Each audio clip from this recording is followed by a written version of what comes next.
Hmm.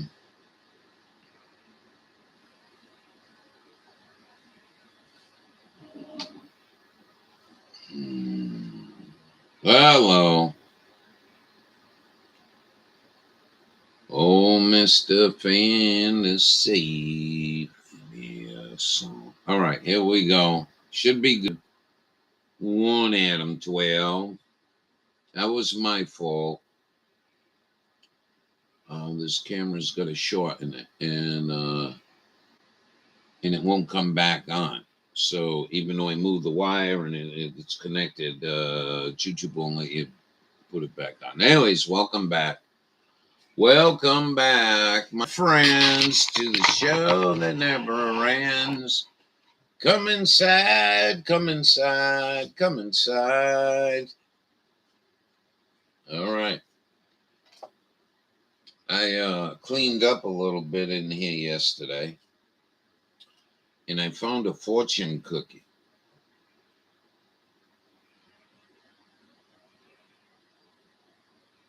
Genius's internal patience.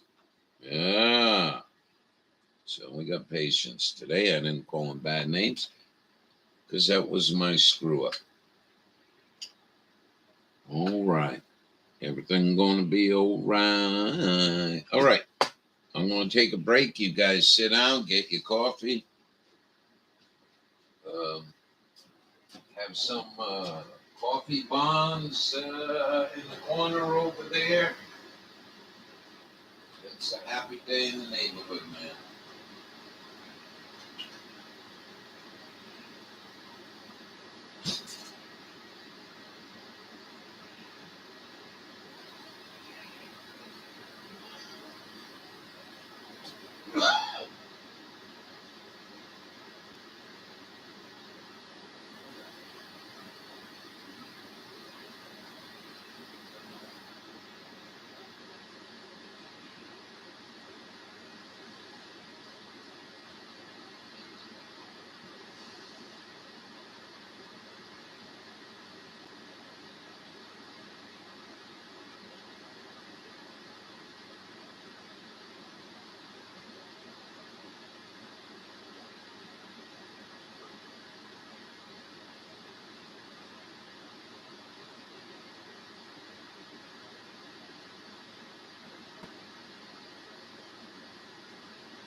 All right. Welcome back. We were going to wood pellets use glue. That was my fault. I moved the camera. The camera's, I got a new camera, but unfortunately, it's HD and the computer won't run it.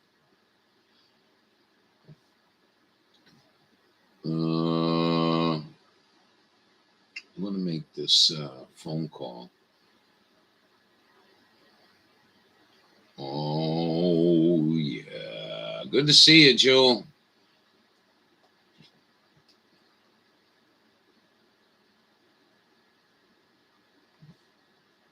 Let's go. Let's go call these people. The contact governor energy program. We're gonna call the governor's office in Pennsylvania. Oh yeah. You ready for this? Are you sitting down?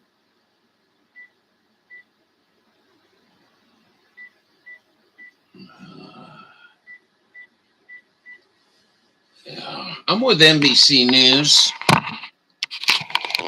My name is Pierre Cardin. I'm trying to find out why we ain't got Cole. Welcome back.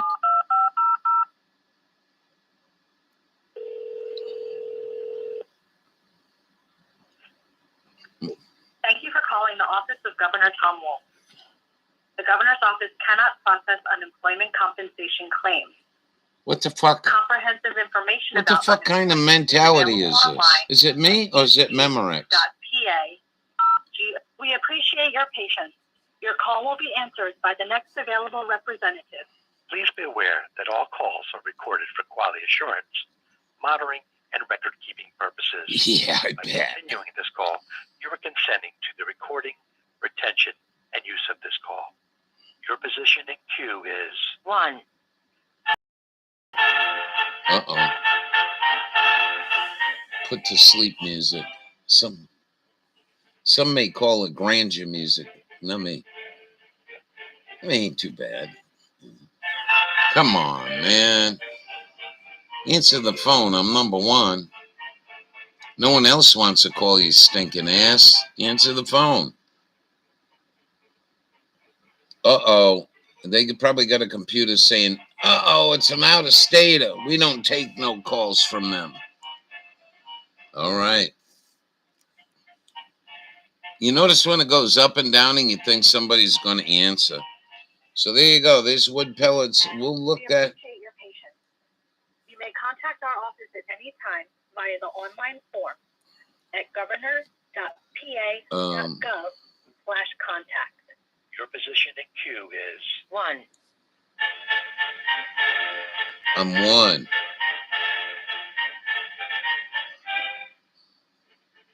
We're going to look this up here in a minute and find out if they use glue. I don't think they use glue. I think they use pressure and steam. You know when you iron clothes? Well, I think they put these in a dye with high pressure and steam. Yeah. Fuck me, man. Come on. I'm number one.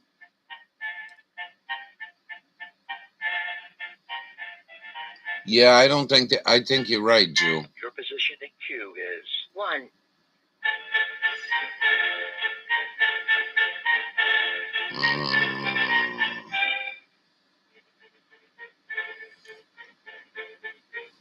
Oh, yeah. They're not going to answer the phone. What's today? Thursday? No, it's Wednesday. Yeah, they're probably not even working.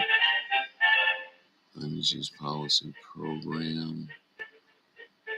I can't get the governor's office. Energy program. PA department. They ain't going to answer the phone. Department, PA government. We appreciate your patience. You may contact our office at any time via the online form at governor.pa.gov/contact. Byproducts from mills like sawdust. I think you're right.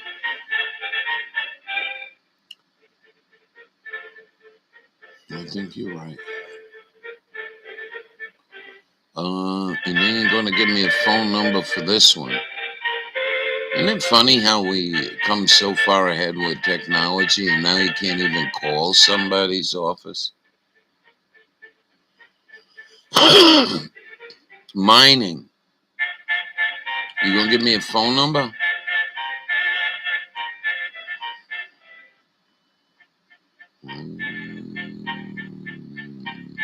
Bureau of Mine Safety. Your position in queue is 1. District mining operations. No, they're not going to give me this either. We're striking out, man.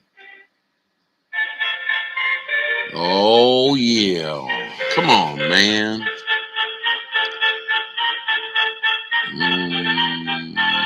Tom Wolf is the governor. Contact us, and let's see if we got a phone number down below.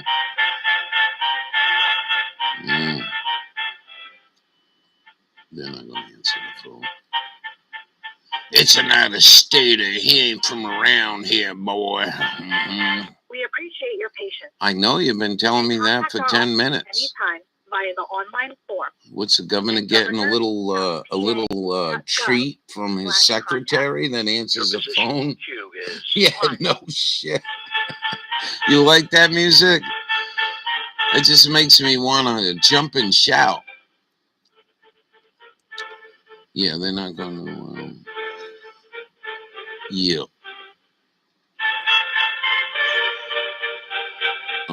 I'm not sure.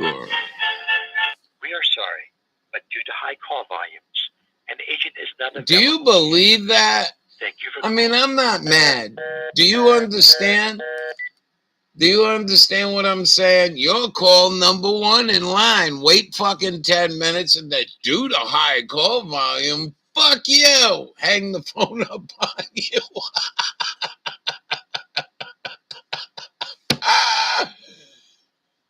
Had furnace clean yesterday and eventually going to need a new oil tank. And he said the price has skyrocketed. You may want to look on Craigslist. I do see oil tanks every now and then.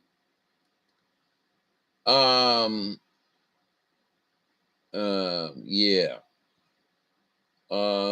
Make me want to pissed off and dance. Hey, what do you think of that? Let's go get this one. This is maybe they'll answer the phone here. You guys always like my phone calls. We're being productive. And that's all that counts. I get a few hours every morning. I become productive in a place that don't want me productive.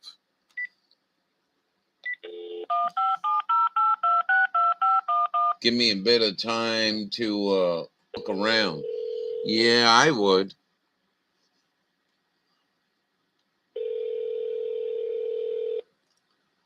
Yeah.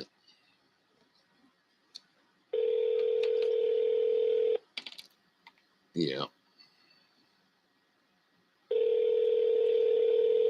Yep. The DEP North Regional Office main line is currently assisting other callers. Please leave your name, number, and... Yep, out of state phone number. We don't answer it. We've been through this shit before. So if I moved to the state of Pennsylvania and had this phone number, you probably couldn't get any phone calls made. Oklahoma was really bad at that. How did we defeat them, though? We did.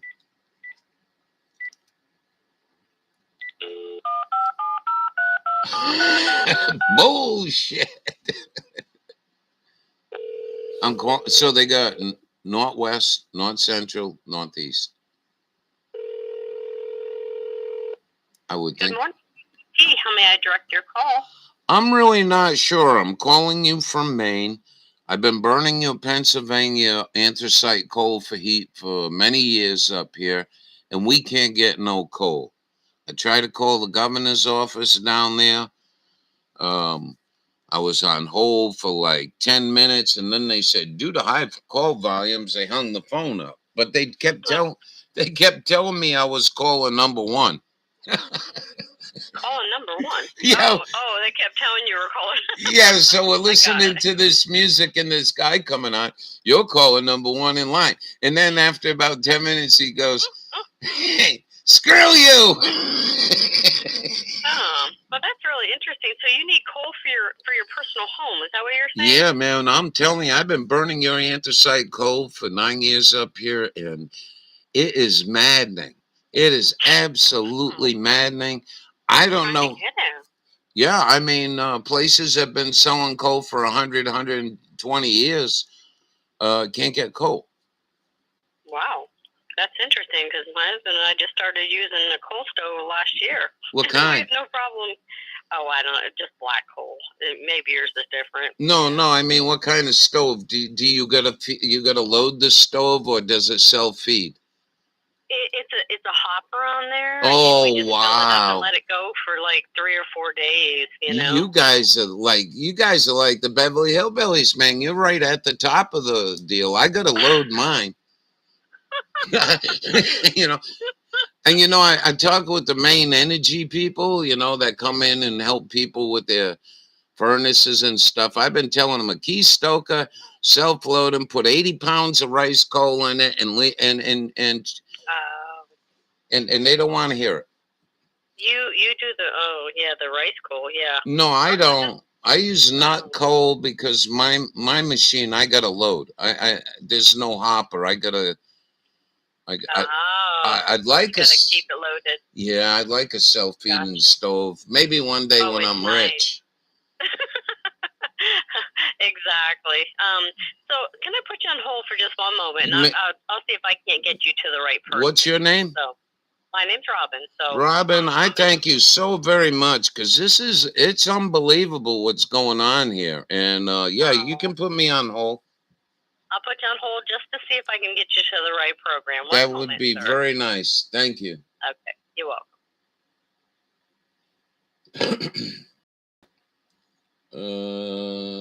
That would give me enough time to look around. Yeah, try Craigslist. And you know, something else you might think about is I think they got a plastic oil tank. How you doing? Okay, I'm good. So let me just I'm just looking through my book here just to see if I can't get you to somebody. When I look up coal in my directory, it says look on the last page. So what county are you in, sir? I'm in Maine. So you're not even in like a local county here. Oh no, I thought I made that clear. I'm up in Maine. Yeah, you did. You did say Maine, and I was like, wow, did he really say Maine? That's right. So I'll tell you what. Let me give you. Oh boy, all other. I mean, I wanted to call the governor and say, what the heck's going on here? Get like 10, 20 rail trains up here immediately with coal. The governor up here, energy office says, well, first, they don't even put coal on their comparison list. And I called them and I bitched them out. I said, there's no reason. A lot of Mainers burn good coal, good clean anthracite. But now they got pellets. Right. They got a shortage of heating oil and kerosene up in Maine in October. Okay. Let me just double check with one person. Okay, hold on. Please. Thank you, Robin. You're welcome. I guess she just put in a stove for herself. That's pretty cool, ain't it? Yeah. Self-feeder too. You got 100, 200-pound hoppy. You just pour the rice coal in there and it feeds. Okay, sir. Do you have a pen? I'm going to give you a phone number that this should. It's for our actual mining office, though. Offices. So hopefully, this will get you to where you need to be. All right. What is it? Okay, you ready? Yes, I am. Area code 814. 814. 342. 342. 8200. 8200. And that's a Pennsylvania mining operation? Yes, it is. Man, I can't believe this. Good luck with your stove. Listen, get the owner's manual out and see how much electricity it uses. Yes. And maybe get yourself for $40. You can get a power inverter and then a deep cycle battery. Unfortunately, the battery prices in the country, since they shut down the lead, the lead place down there in Oklahoma, a battery is $200 for your Corolla now. Oh, well, I'll be sure to pass that on. Thank you for the tip. Yeah, make sure you got battery backup because I think these scumbags are going to shut the power down on us this winter. Oh no. Oh yeah, this ain't good. I mean, even the heating people are saying that everything is so insecure up here anyway. Oh my, yeah, that's scary, right? Yeah. Well, yeah, I'm getting kind of old, and my attitude is, this is this stove I got can really handle a lot of heat. I'll burn tires in there if I got it. Either provide me good, clean anthracite coal, which shouldn't be a problem, or I'll burn tires. And then when you knock on my door, might be a problem. You got an old man burning tires in Maine to survive because they can't get coal in America. Oh, Nelly. Oh, well, good luck with that, sir, and I hope that number helps you. Take care, Robin. You have a great day. You've been pleasurable to talk to. Really, very good. Well, thank you, sir. You have a wonderful day. All right. Have you too. Oh my God. Right to the sauce. You like that? Hey, Hawkeye, good morning. Yeah, well, let's see where this goes. I know where it's going to go. It's going to go that the guy is out in the field at a mine inspecting the mine. But I called the energy office up here, and they didn't call me back. I says, why the hell don't you got coal on your list of heat sources? Well, yeah, what excuse? You got fucking pedophile oil on there. Here we go. All right, sit back, relax, sip your coffee, have another bite of that cinnamon bun. Here we go. Right to voicemail. DEP, this is Brenda. Hi, what'd you say your name was, Brenda? Yes. Hi, Brenda. My name is Ralph. I just called the governor's office, and they told me to call you. I live in central Maine, and we can't get coal up here from Pennsylvania. I've been heating my house for 9 years with your good anthracite coal. And now nobody's got coal. Well, nobody's getting their orders filled. And I'm trying to get to the bottom of why I can't get 2 pallets of coal to heat my house. I would have no idea. We're the Department of Environmental Protection. We do coal permits. We're not a coal company, so to speak. Would somebody there see? I've heard so much conflicting. I've been at this since May trying to find out why we can't get coal. So in May, I ordered my 3 pallets from this local supplier. Okay. They called me up a month later, says, we don't think we're going to be able to get our orders filled. Then they called me back a month later and says, we're going to get our orders filled. You're all set. Then they called me back again and said they can't get it. And that's the last I heard. And I've been calling Tractor Supplies coal. They got 20,000 pallets on order. I think it's 20,000 pallets on order for the Northeast on anthracite coal, and they still can't get me 2 pallets.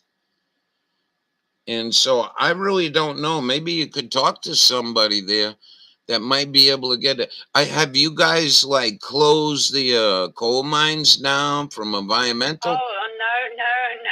They're not. They're definitely not closed. And that's the rumor going around. And I'll tell you the other rumor. They're loading them on barges down the Mississippi to go to China and Europe because Europe closed their coal mine, and they can't get the barge out of there. And then I heard, I just keep hearing all these rumors of why we can't get coal up here. Yeah, this is the first time I've heard anything like that on either. You're not getting coal and us shipping it to China. I've never heard that. Okay. That's why I'm calling somebody. I tried calling the governor's office.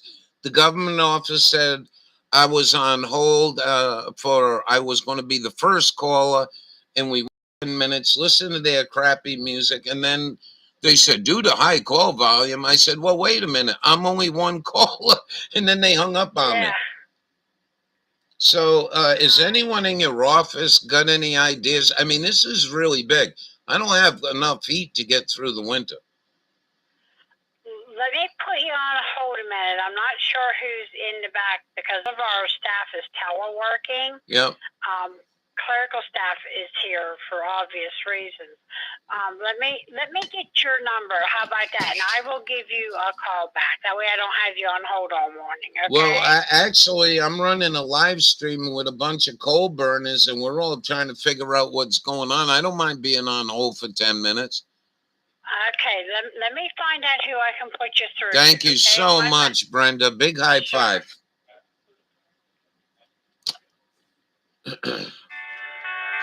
Remember, you guys are coal burners if they ask. Yesterday, the oil guy said the price hike is bullshit. They changed the way the U.S. gets stores oil years ago to prevent this. We don't get any oil from Russia. No, you don't. You don't. Hey, Groveland. You might like this. It's kind of fun, interesting. Let me show you what's going on. Valerio, I think is the name of it. Gas station. They're up here in Canada, Newfoundland, Nova Scotia, somewhere up there. Here's Maine. What they do is they ship the down by rail, right? I went to the rail the other day, and what you got is you got 3 tanker trains. Now I can't see, and I might go back and investigate it. If they got a placard that says 1993, then that means kerosene and home heating oil. Then here's the tracks. It's a siding, and then they got this big gantry here, and a road going through here, right? And what they do is the truck pulls up, and they just tap into here. They just tap into the rail cars. They don't have storage tanks. And the city council probably want tax money if they build storage tanks. So they took the storage tanks down and they're just pumping it on rail car. That's what I understand here. Our stuff is coming from Canada. Valeria, what is the name of that gasoline company? How you doing? Hi, of course we are. How you doing, Brenda? I'm doing good. Okay, our office has no clue where to send you or where to even start. Like I said, we handle the coal mining permits in our area, okay, in X amount of counties. There's probably 5 DEP offices in the state, so we break it down by county. Okay, we're central Pennsylvania. I mean, we have active coal mines here. And the people are working in the mines, right? Yes. Yeah, I don't understand it. Yeah. So I don't know if it's on your end, like you said, you've contacted Tractor Supply and places like that. Well, why aren't their dealers coming through? It's almost like it's more of a transportation thing than a availability issue.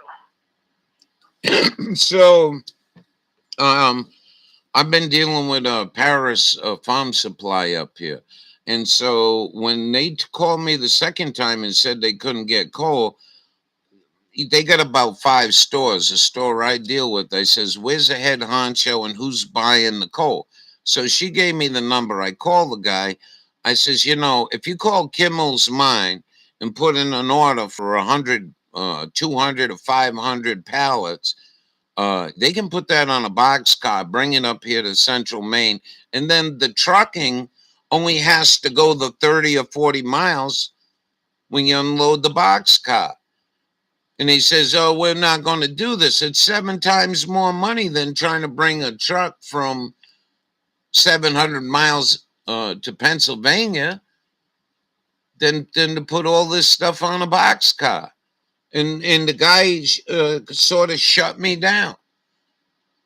And I don't know what's going on. You don't have any idea. Do you got any secret number to the governor's office there? I don't have one. I wish I could. I am going to put you back. Greg Aaron. Okay. Greg is a young gentleman here that is in charge of our permit and technical issues. Okay? Yep. I really, do you understand that I'm trying to get my house heated, but I'm also trying to get this coal supply reestablished. Exactly, because it's not just you; it's your neighbors and, right, and fellow friends that live up there. So not to interrupt you, but one more storytelling you can tell your friends over lunch. There's a place called Rumford Paper Mill up here. I believe it's like 2 hours north of me. And when I went to the rail yard, they told me that the only coal that come in by rail is Rumford. So Rumford is using Pennsylvania coal to run their paper mill. So I called Rumford Paper Mill yesterday, and the guy says this has been they don't really like to talk too much because this is kind of an odd question, and they think I'm trying to take over their paper mill or something. And he says we've been having trouble on and off getting a supply of coal. So I'm just telling you that a paper mill up here is having trouble getting a supply. Somebody's got to find out what's going on. I don't know if Joe Biden's stopping transportation. Oh, Lord. Yeah, that's my attitude too. But I didn't say that. Let's put him on a rail, but you didn't hear that from me. Right. Well, yeah. I mean, that would be a good place. Him and the rest of his henchmen. But they're offering green energy up here, and it's all electric heat. And what do you think happens if you put out all the coal burners, 7,000, 10,000 maybe? We don't even know how many are in the state. But there's quite a few of them because that one place I was ordering coal had 150 pallets coming in to that one store. Well, to me, electric heat's fine, but what happens when your power goes out? I honestly, I just talked to the lady before you, and she told me she just put in a self-stoking stove, and I told her, I says, you better get a battery backup in an inverter because there's so much talk about power going down in this country. So, all right, well, let me put you back to Greg. Greg is very intelligent, and maybe he can steer you in the direction that we can, get something started for you. All right? Yeah, I really appreciate it, Brendan. You guys have a fantastic day. You too. One moment, please.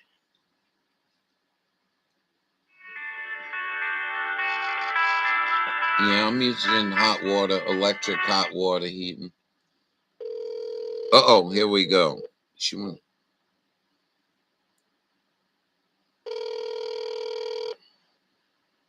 Hello, this is Greg. Hi, Greg. My name's Ralph Russo. I just talked to your environmental management people, and they gave me your phone number. I'm calling you from Central Maine, and we can't get coal up here from Pennsylvania. This is the first year we cannot get coal. I called like 5 or 10 people in the state, and none of them have got coal. Mm-hmm. Our office regulates north central Pennsylvania. We don't deal with, how coal gets, once coal is extracted and once it's shipped, for house, I assume you're talking about like house coal for heating. Yep. So, are these people working in the coal mines? Yeah, we still have active operations in Pennsylvania that are producing, house coal. But as to whether where they're shipping it to, that's not under our purview. Right. So, what would you think? I got 2 pallets. I got a couple of months of heat left, but I need 2 or 3 more pallets. So I'm calling the source. I tried to call your governor. The governor didn't answer the phone. What do you have any hot tips on who I could call that may be able to answer and find out? Because you got to understand that I call these people that have been dealing with your coal for 120 years up here. I mean, Maine used to burn a lot of coal up here. As a matter of fact, one of the paper mills still brings it in by rail, and they're having trouble getting coal.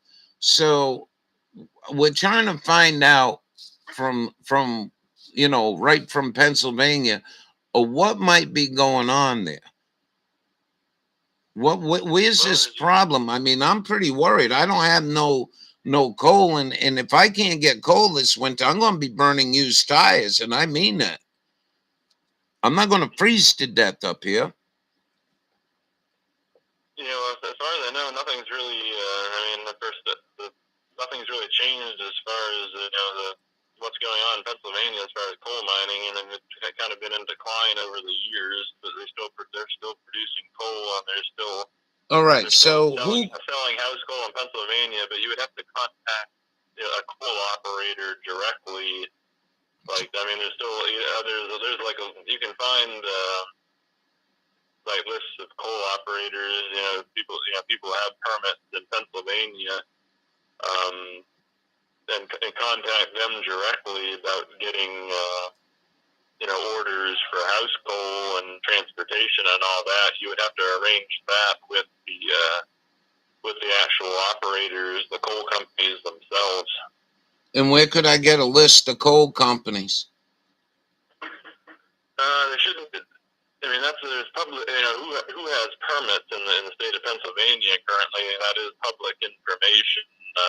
I can't give out any information, for like contact details to you directly, but I can tell you that is like public information. So how would I go about this? How would if you were in my shoes, how would I go about contacting coal suppliers? Well, you'd have to. If you have the internet, you can search for. Yeah, I already did that, and nothing came up. I appreciate it, Greg. You have a great day. Just let your governor know that there are a lot of people up here waiting to get some good Pennsylvania bag coal up here. All right, yeah, I'm sure there's someone who's willing to supply it if you can find. Well, there's 5 different types of coal you can buy up here in bags, and everyone's got a shortage. So I don't know what else to say. Yeah, we keep going around in circles. I appreciate your time. Have a good day. Fucking asshole. Yeah, I understand. Well, let me go take a piss real quick. I got something special for you, Jewel. Somebody ran into this, and this asshole didn't even go to the Pennsylvania Anthracite Coal Burners. Fucking asshole. That's how efficient. Some parts of the government are. Let me take a leak, and then.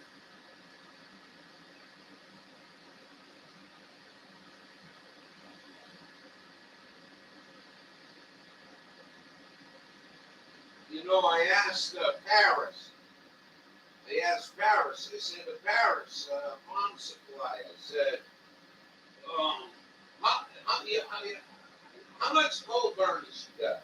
And I think they said 40, but I'm not sure. I don't remember. Anyways, my point was, I gave them the phone number to the state of Maine department.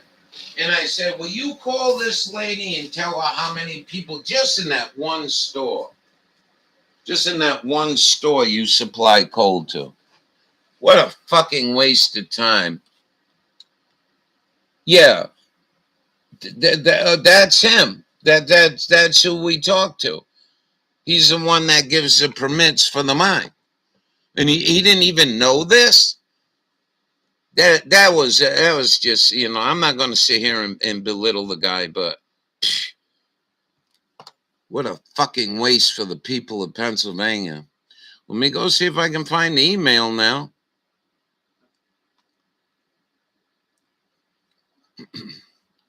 Here it is. Hold on, Jewel. I'll show you this in a minute. Here you go. Here you go. This asshole didn't even tell me this. This asshole wasted fucking government money. Didn't tell me this. This is a list somebody sent me. And this is the below anthracite coal providers. PA Anthracite. The phone number list that I got. Now, Blast Chack Coal Company, I know them. I've done that before. I've used that before. Down here is Kimmel's Mine. I call Kimmel's Mine. They never answer the phone. Lehigh Anthracite is another one you might recognize. Redding Coal Company is another one that recognize. Do you believe that fucking asshole didn't tell me to go here? Don't tell me. Yeah, I'm not going to sit here and I'm not getting on here to belittle people. But in the function of things, why didn't you just send me to the anthracite coal people? If that's what I need. I got the permits, but I can't give you that information. But it's public information. I'm like, what the fuck is this guy talking about?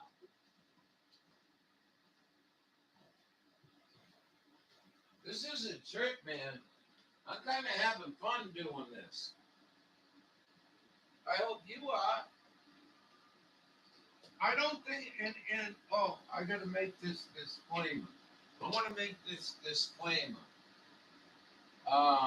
This is not about Ralph so much. I mean, it is, but it isn't. What it's about, it's showing the breakdown in our country. If there's no law against burning anthracite coal, and capitalism can't get you the fucking coal here, that's pretty fucking bad shit. I need a little break.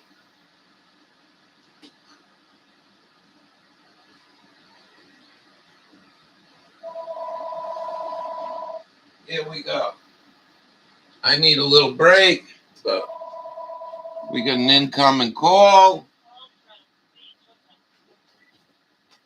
Hello?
I don't know what to do, but I'm I'm not overly worried because I got access to car tires, and I will burn car tires before I freeze to death. And we get down to 20 below zero here. You know, this is no joking around up here. So, Well, if you like, I'm not really sure. So we have the Bureau of Abandoned Mine Reclamation that's in this office. Then we also have district mining offices. that's what. But I'm not really sure because I'm not sure where the coal is coming from that they're having a hard time getting a supply of. Because I'm assuming you're talking about, being in Maine, that you're talking about Maine having trouble getting coal from PA. I'm talking about Maine having trouble fulfilling their orders from PA, and them orders were put in as early as April and May. And I've been burning Kimmel's Mine coal. Do you know? Ever heard of Kimmel's Mine? I've never heard of that one myself. No. Right. They're they won't. I called. I left messages, and they won't call back. But according to the people who give the permits out, says all the mines are open. That it was because we're hearing all kinds of conflicting stories. I'm hearing that you're sending the coal to China. I'm hearing they're sending the coal to Europe. I'm hearing all kinds of craziness, and nobody can actually give me the people here can't even give me an answer. And I'm going into November already. I got enough coal to last me a few months, but I really don't have. I need at least 2 tons, 2.5, 3 tons. I got Reading Coal Company, Lehigh, Kimmel's Mine. They're in Wisconsin, Pennsylvania. Wisconsin, Pennsylvania. I called the police department down there and asked them if that coal mine was open. The dummy says to me, I don't know. I says, hey, how many people work at that coal mining? You don't know if they're open or not. So anyways, it's been very frustrating to find out. As just, I'm not a smart guy. I only got a low education, but I do need to heat my house. And I don't know how to go about this. And it don't seem, everyone I reach out to in government, nobody has, the answer of what to do. So I called you, and I called Central Pennsylvania, the Department of Environmental. And then we talked to somebody, Greg something, that gives out the permits. He told me all the mines are open, but he couldn't give me a list of mines.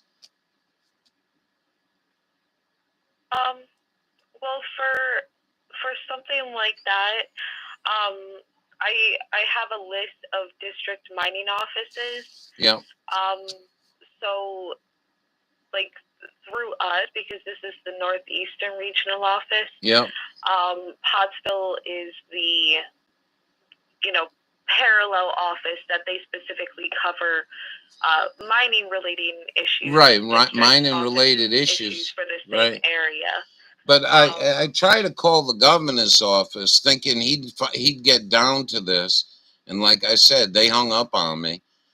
And they wouldn't even take a message to call me back, which I found piss poor, unless you got a phone number. I think that's where we should start, right at the top, because evidently, what do you want me to do? Start calling all the mines and say, how come you can't get coal? I mean, they don't want to hear it from somebody, I don't know. I'm just trying to find out the basic reason why we can't get coal up here. The locals here have been dealing with coal for 100 years, some of them have, and they're bewildered. And when I ask them why, those are probably the 2 biggest answers right now, is we're giving our coal to China and we're giving our coal to Europe. But the DEW, or whatever you call them, the lady I talked to before, says that's not true. So if it's not true, where's our coal going? if the mines are open, where's all this coal going? It's anthracite heating coal too. It isn't like West Virginia coal bituminous. So you, Yeah, I'm not really sure myself. I'm the receptionist here, so I'm not really qualified to have that information or to really know. Like, I don't have access to that sort of information. So the best that I could offer is I could give you the number for the Pottsville District Mining Office. yeah, I'm give you more probably information. somebody sent me. Dwayne sent me anthracite providers list. So I guess I'll have to go down there and call each one of them and try to find out what the heck's going on. But listen, I appreciate your time. Would you kick this around maybe during lunch, and maybe you run into somebody that might have an answer, and keep my phone number? And yeah, I can try to look into it. okay, I really appreciate it. You know, that's all I want. I called our governor's office up here. I called the energy governor's energy office. They got a list of shortages: diesel, home heating fuel, K1, and pellets. But they got electricity, pellets, diesel, and all. I mean, home heating oil, but they don't have coal listed. And I blasted them. I says, why ain't you got coal listed on this as a valuable heat source? These people are, you know, we keep going around in a circle, and none of these people ever burnt coal in their life. And they think it's filthy, dirty, killing the environment. Not your Pennsylvania coal. That stuff burns as clean as oil. So I appreciate your time. If you rub elbows with somebody and come up, give them my phone number and have them call me, and let's try to get down to the bottom of why Maine. And it's not only Maine. I called a couple places in Rhode Island that can't get coal, and there are a lot of coal burners in Rhode Island too. So I'll try to see if I can get any information. Is this the best number to reach back out to you? Yep. And what was your name again? Ralph Russo. Ralph? Yep. Okay. And I really appreciate the time. You know what I mean? I just like this is I called one mine at the top of the list. They said they had a major flooding there, and they were shut down for 2 months. And they gave me a reason why there was no coal coming out of there, because they just gotten back into digging coal and fulfilling the orders that they have. They're not taking no more new orders, yada, yada, yada. And then I can't go and order 150 pallets myself. Number one, I don't have the room. Number two, I don't have the money. I'd be a coal supplier up here. But this state is so massive, you know, there's coal up in Calais, Maine. That's like 3 hours from here. I mean, you know how much it would cost me to pay somebody to come down with 2 pallets of coal from there? 6-hour round trip. You'd be looking at $2,000. So, anyways, I appreciate your time. Have a good day. No problem. You too. I'll try and see if I can find more information. I'll get back to you then, okay? Yeah, have a great day. Thank you so very much. You too. Take care. Am I going about this the right way? You know, you guys are pretty smart cookies. I mean, you think I'm going about this the right way? Well, headlines. Jewel, I'm going to bring this up. I'll bring this up. This is governor's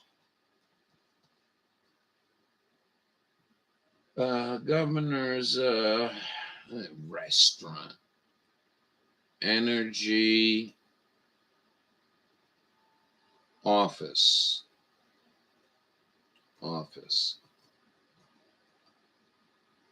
Maine, and I'll share this link with you, and you can keep up with the prices and the shortages. But they put pellets on this yesterday. They put pellets on it Monday. So, you know, here we go. Heat and fuel prices. And oh boy, heat and fuel prices. And heat and fuel prices. Here you go. This is what we got. This is what we got. So heat and oil average 543 statewide. I'm only going to cover this. High prices 610. They haven't changed these numbers. 430.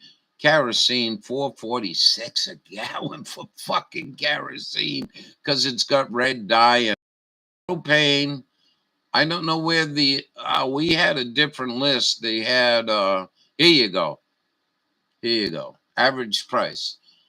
You got wood pellets, firewood, $300 a cord. I don't think. I think it's more like $500 a cord, but I might be wrong. They got natural gas, electricity, heat pump, water heater, air source heater pump, baseboard, electric baseboard. Then they got heat and oil. I asked Southern Prepper to do an investigation. Help me here. What's going on? Home heating oil, kerosene, and propane. They do not have coal on this list. They'll put fucking pellets, but they won't put coal on the list. And if you scroll down, you notice there is none. So I'll put the link to this in chat. We can call them again. They didn't call me back. I don't think they want to hear from me. And if you guys think I'm wasting my time, or you guys think I'm going about it the wrong way, you're more than welcome to come up with ideas. They probably don't want coal being burned, being used. If that's what's going on, then that's pretty shabby. And I'll tell you why it's pretty shabby. If you do enough studying, which the Leahy people don't even fucking know anything about this shit. Hey, Jill, can I tell you what happened? So she calls me. Here we go. Here we go. Hold on. Hello? Hey, how you doing? Is this Ralph? Yes, this is Ralph. How are you? Hey, I'm wonderful. This is Dawn from Central Maine Heat Pump. Yep. What are your thoughts about getting your new heat pump next week on Monday? I'll be here. Okay. Chris has got a job. I'm splitting my guys up, and I got one on vacation. Yeah. He's working at a job in Clinton, and when he's done that one, he'll head over to your place. There's been a lot going on since I talked to you, including pellet shortage. I still can't get coal. I've been on the phone all morning to Pennsylvania trying to find out why we ain't getting coal up here. I'm all for green energy. Coal burns in a good stove. Coal burns just as clean as home heating oil, and there's a home heating oil shortage. You know what? I'm good with clean energy. However, you can't make it happen overnight. No, you I agree with you. Not in Maine, and not heading towards winter. You can't do it. You can't do this stuff. And I put my order in for my coal like I did for 9 years up here in May. Yeah. And from Paris Farm Supply. I'll tell you something else, a little off topic. All these solar panels, where are you guys, in Portland? No, I'm over in downtown Benton, Maine. I'm right on the other side of Fairfield. Well, you must drive around and see these miles and miles and miles of solar panels. Yep, because I have to pass the college every day. Well, let me tell you something. There's a guy called Climate Viewer on YouTube. So go to YouTube at Climate Viewer, and it should bring you right there. The guy's been doing this all his life. And we're having trouble with up here in Maine is the airlines are spending chemicals out of the aircraft. And it's not a conspiracy. They're using chemicals in their aluminum and other things. And it's supposedly to block the sunlight from global warming. But these people put all these solar panels in, and I want to know how much kilowatts you're going to lose. You mean millions of kilowatts because, you know, all summer long, where I'm at, we got just piles and piles of lines in the sky all day long. Yeah, crazy. Crazy. Just crazy.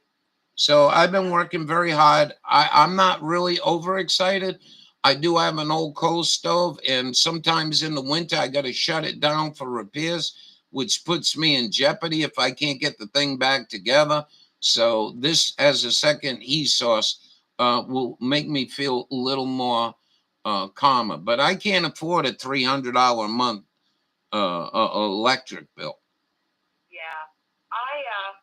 My biggest bill I've ever had was close to $400, but I live a different life. I have 2 heat pumps. I have a heat pump water heater. I had 2 young adults living with me that do laundry all week, and I have a big ass garage with floodlights. So, and I like it at 72, 74 degrees in my house. Wow. That was here in like January or February, and I'm an analog meter. So I don't know if that's the month they truly read it, or if they pounded me for the month the month before. You're lucky. You're lucky you got that analog meter. And I'm going to tell you another quick deal, Dawn. If you go look at YouTube, how to protect your analog meter, do you know if you build a box around that thing and just show the glass out and you put no trespassing on there and a lock, do you know they cannot take that meter off you? Well, they already took it, and I told them to bring it back. I don't care if they charge me $13. They won't do it now. Is it take them off. $13? Yeah, $13, $14. Yeah, that's what they charge. And you know, they don't have to be argumentative. You know, if you want to keep your analog meter, then you got to go out and take a picture of your analog meter once a month. Yeah, they're idiots. They're communists. They're communist takeover of and you're taking all this farmland out to put solar panels that you don't have no sunshine up here. We only had 2 gold star days. I call them gold star days. When there ain't a cloud in the sky or a cloud in the sky at 12 o'clock at night. And I record gold star days. I only have 2. And you got to go back to June, I think, before we had a gold star day. Our skies have gotten more and more crapped up. It's just, go look that up, though.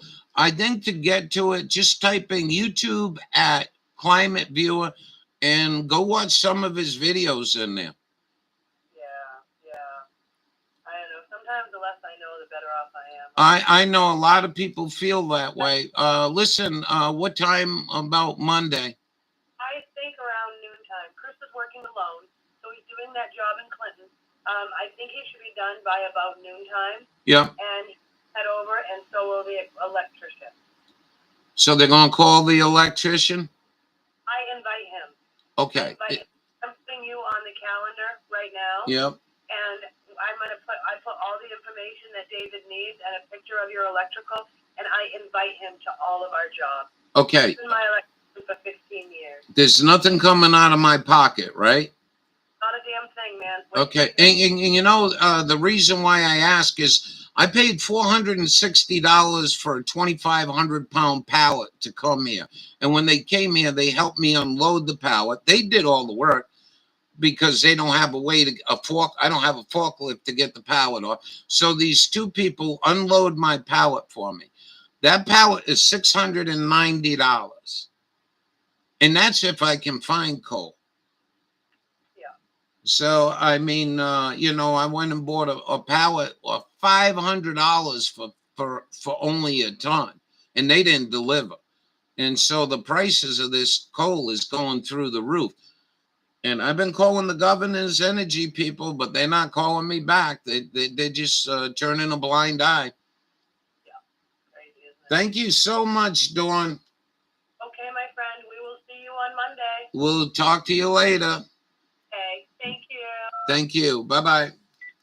So there you go. Not everyone in Maine is bad. And I never said that. Fake clouds. But that's another story. Right. Well, I know. I just wanted to cover it because here we go again today. And you know, this was the worst winter I went through.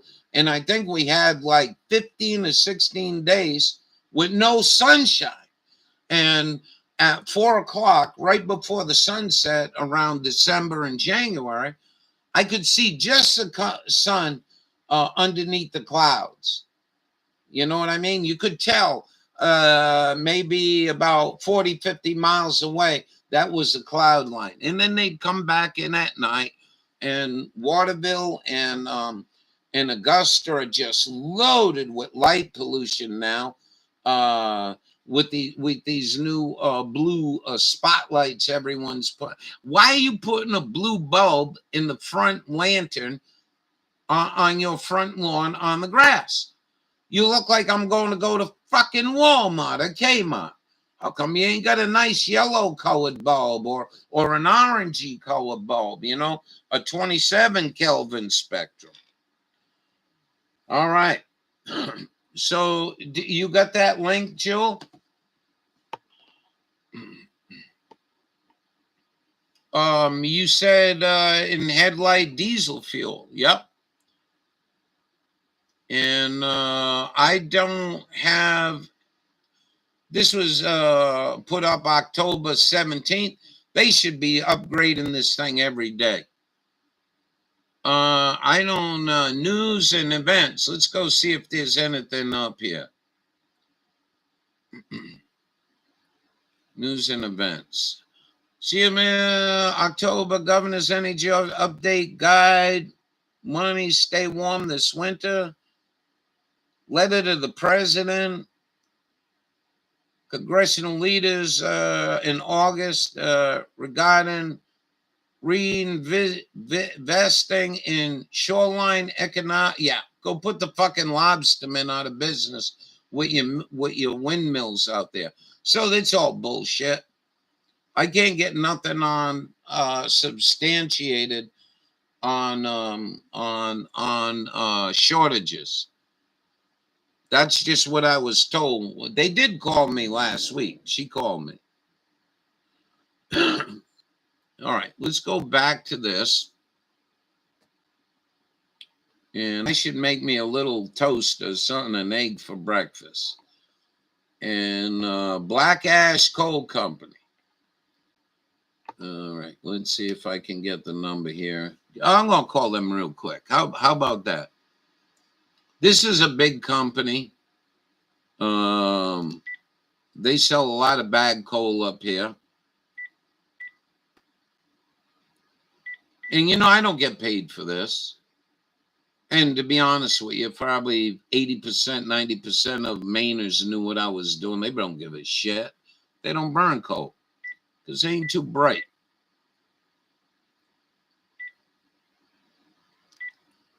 It's a good fuel. My neighbor cuts wood. He's got plenty of land. That's great for cutting wood. Great. But when you get too old to cut wood. Good morning, Blashok Anthracite. This is Karen. How you doing, Karen? My name is Ralph. I'm calling from Maine. How are you doing? I'm okay. How are you? I'm not. I'm an old man, and I can't get bag coal up here in Maine. And I call the governor's office. I call your state department environmental. I talk to the people that do the coal permits. I've been making phone calls. We can't get coal up here. What's going on? Well, some of our competitors have changed their focus from home heating to the export market. Ah. So those dealers, if they were buying from other companies besides Blashok, can't get coal right now.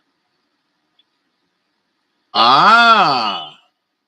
We have been dedicated to the home heating market, so we are not exporting.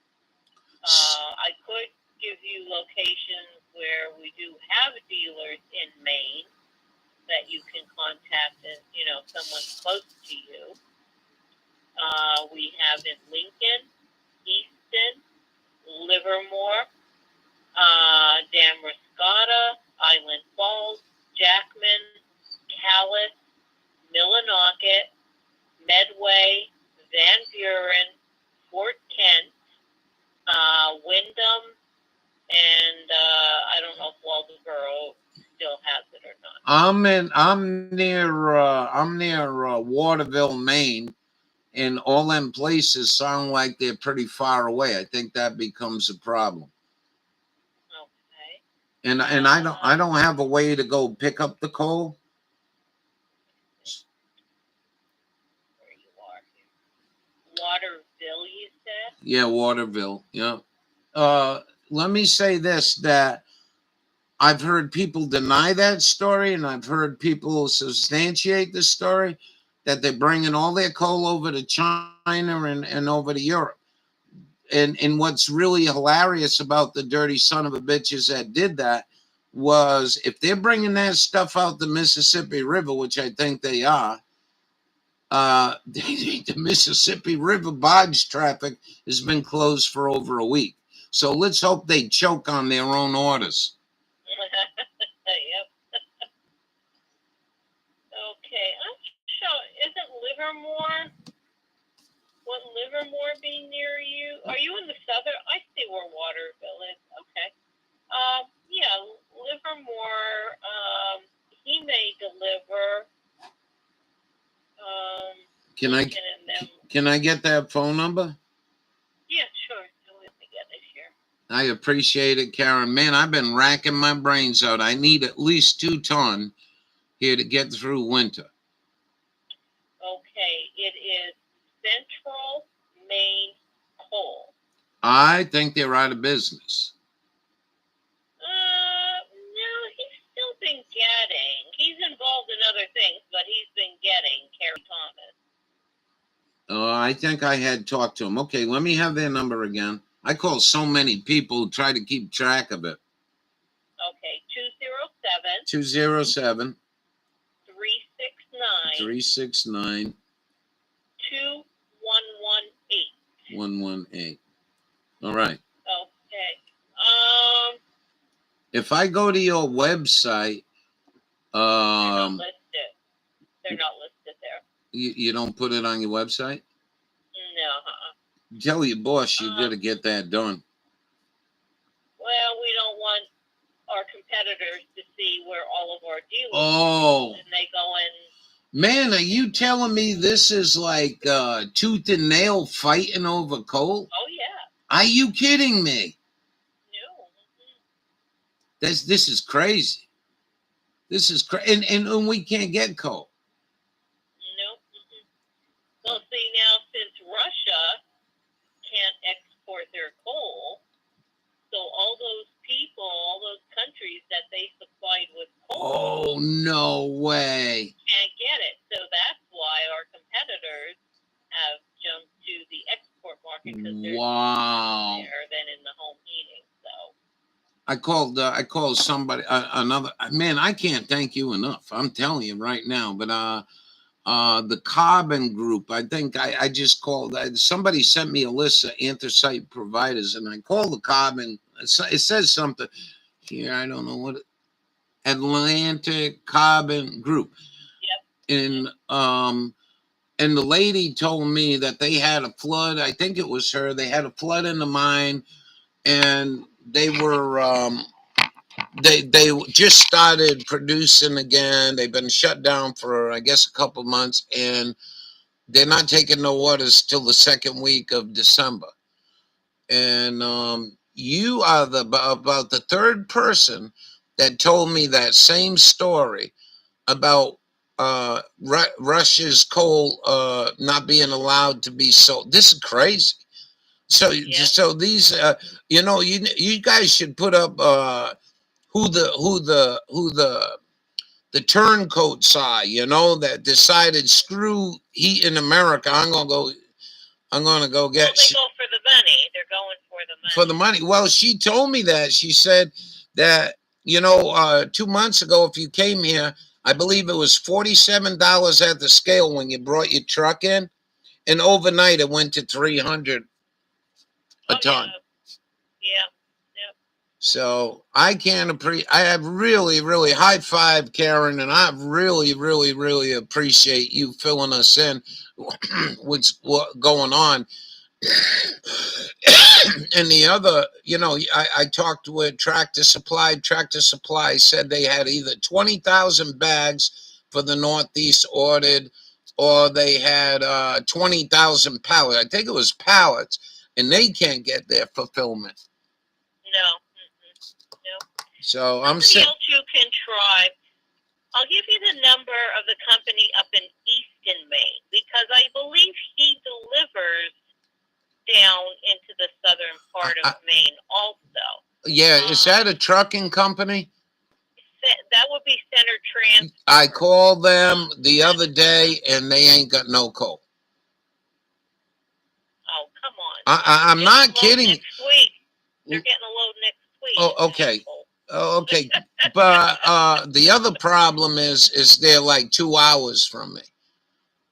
But I will take I will call them back. They're a trucking company, and they got a restaurant, and they sell coal. And the guy says, I says, when are you getting coal? He told me we don't know.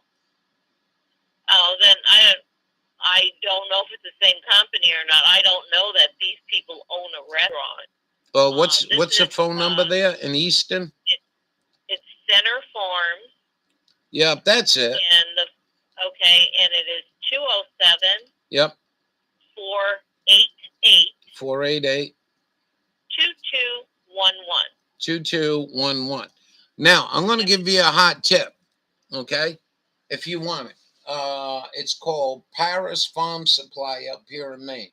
I can get you the headquarters number, but I'm going to give you this phone number. This young lady is super smart.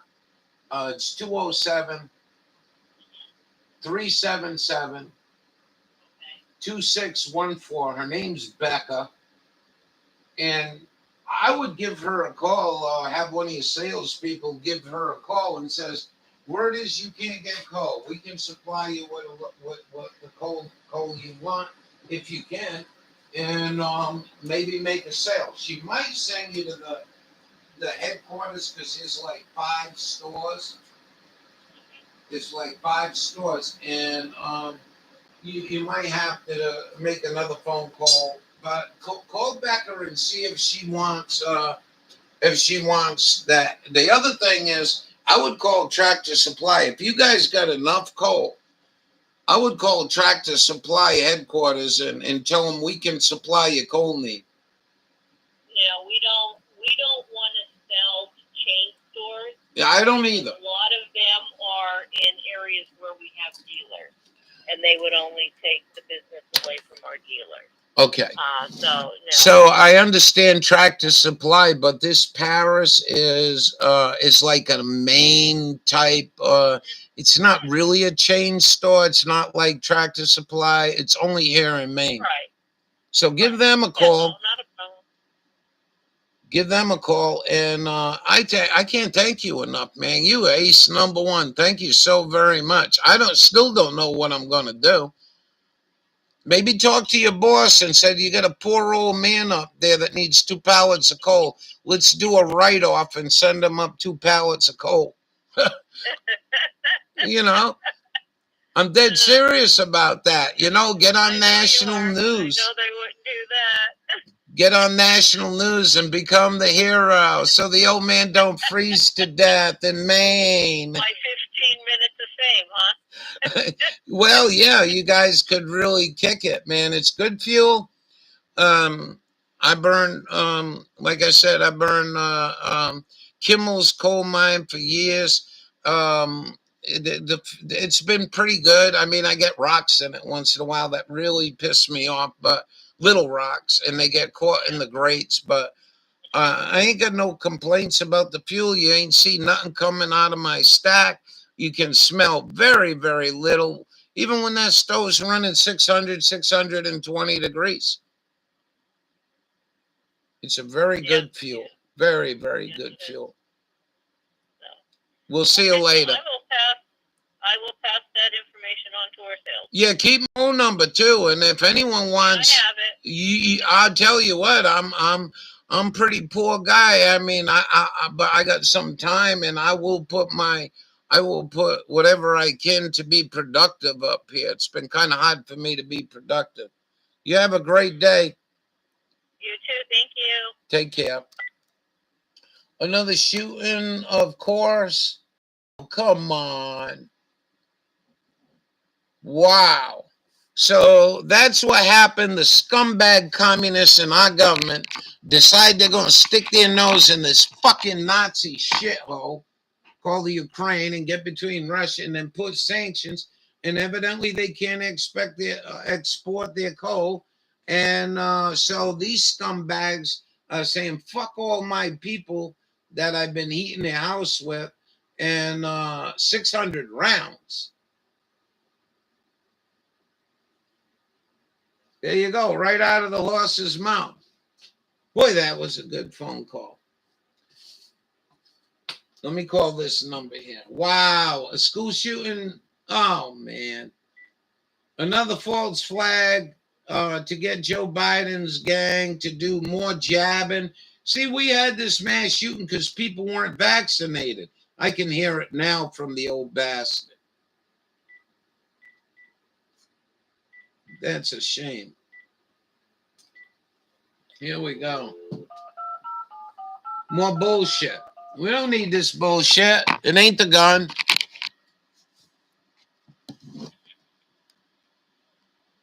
Hello?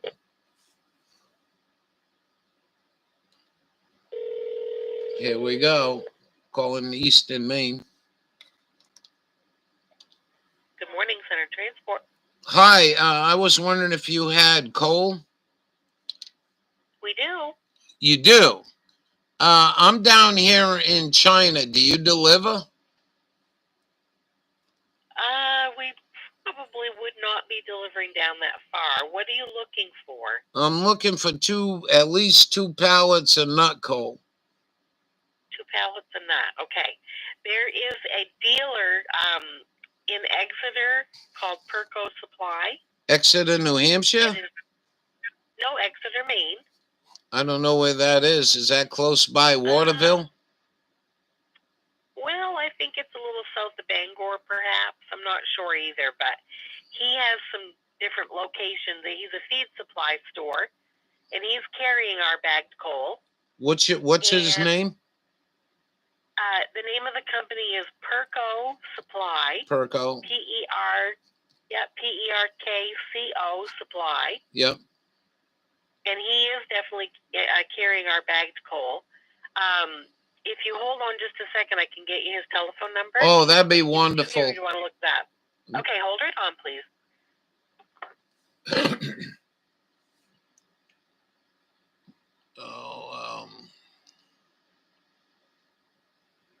So I don't think Dabu has been doing much news lately.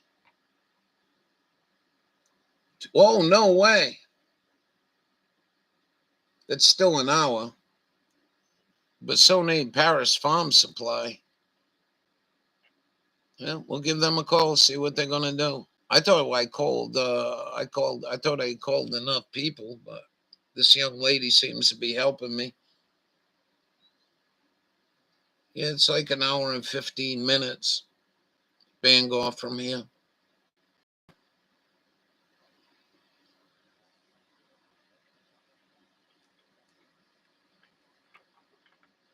Okay.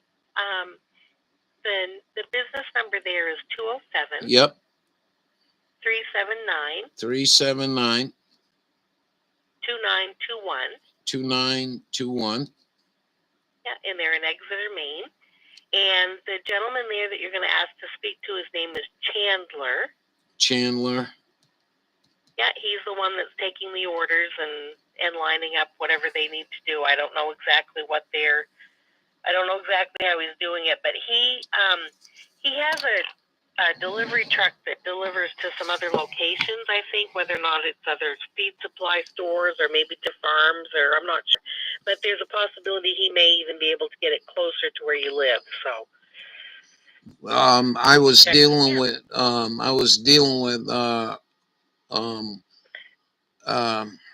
Paris. Okay, yeah. And they can't get fulfilled. They're not going to get any coal, okay. So I'm just letting you Yeah, know. we've heard that from a lot of people. Yeah. And I just got done. I've been calling Pennsylvania, governor's office, and we ran into one coal mine down there. I forgot what coal mine it was, and she gave me your number, but she's saying what happened was, since we put all these sanctions on Russia and couldn't keep our nose clean, Russia can't export the coal to Europe, so a lot of these heating companies are supplying Europe with coal instead of America. Right. That's what we've been told too. Did you really? Yeah, we have been told that. Isn't that crazy?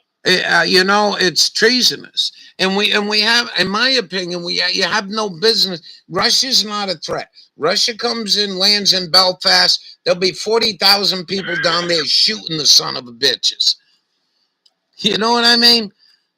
I mean, it's just the whole mismanagement of this country. When you get down to coal, and then the energy office up here saying there's going to be diesel supply shortages, K1, home heating oil, and then yesterday they put pellets on there. I don't know if you knew that. What did they do yesterday? They from what they told me at Tractor Supply, that they just put pellets on a limited supply in Maine. They can't get enough pellets. Oh no, I didn't know that. Yeah, so you got to understand, if you guys got a sales department, that Tractor Supplies got supposedly 20,000 pallets for the Northeast ordered, and they can't get supplied, and Paris can't get supplied, and maybe you could open up to more, make some more sales, maybe, if you contact them. I don't know. Well, we're doing the best that we can right now because we have our own customers to deal with. So we're very short of help. So we can't hardly take on too much more business unless we can find some help. So we're in a bad position too. But we can get the coal, which is a good thing. So we're doing the best that we can. So hopefully you can work out something with Chandler at Berco, and you'll be able to get your coal for this year for sure. Oh, I hope so, because I told Lai, look, you can help me get the coal in the governor's energy office. I says, when I stop burning tires in here, I'm in serious trouble. You didn't want to hear it. I spent 6 months trying to get my coal and be responsible. And I can't burn wood in this stove. It's only a coal stove. It's not a dual fuel. And yesterday I went and bought a bag of hot pellets, and I threw them in there. And my thought was I could create enough heat in there during the day and then just run the coal at night. But it's not doing it. It's not doing it at all. It's not putting out any heat, and it won't put out any heat even with good hardwood in there. The air comes from the bottom of a coal stove, and on a wood stove, the air comes from the top. And it's just really, really aggravating that I got to be worried about getting rocks out of Pennsylvania at a reasonable price. Well, that's going to be the next thing. Yeah. I think they're going to shut the power down. Everyone up here putting in those heat exchangers, heat pumps. I don't think the electric, and what if it is? I asked Lai too. I said, "What do you think going to happen when home heating oil goes to $9 or $15 a gallon?" I said, "Everyone's going to run out, buy electric heaters, plug them in, old Texas system, and then we got blackout." And she agreed with me. That's the whole thing. Some of these people in government realize how bad it really is. I appreciate your time. Okay, have a good day. You too. Yeah, bye. Bye-bye. Pellet shortage were in Maine, where there a shortage of wood mill products. I don't know. Byproducts. I don't know, but there might be some truth. They don't say it I think when she called the other day, she was telling me there's a pellet shortage. Now I went to Tractor Supply and they said I forgot how many pallets they had. They had 40 pallets. You got to realize something. These wood pellets, though, one bag of my coal equals 3 bags of wood pellets as far as getting the BTU out of it. And I tell you, I had a pellet stove with a girl I lived with, man. I hated that effing thing. You know, maybe it wasn't a good one. Maybe any other excuse you want. Boy, I'm surprised we don't have Carol come in here, huh? Isn't it sad that Carol can't come in here and talk to me about this shit? I'm pretty panicked. I'll be honest with you. Deep down inside, I've been losing sleep over this. And I don't think I'm just some kind of sissy girl. I think there's a good reason to lose sleep over it. And then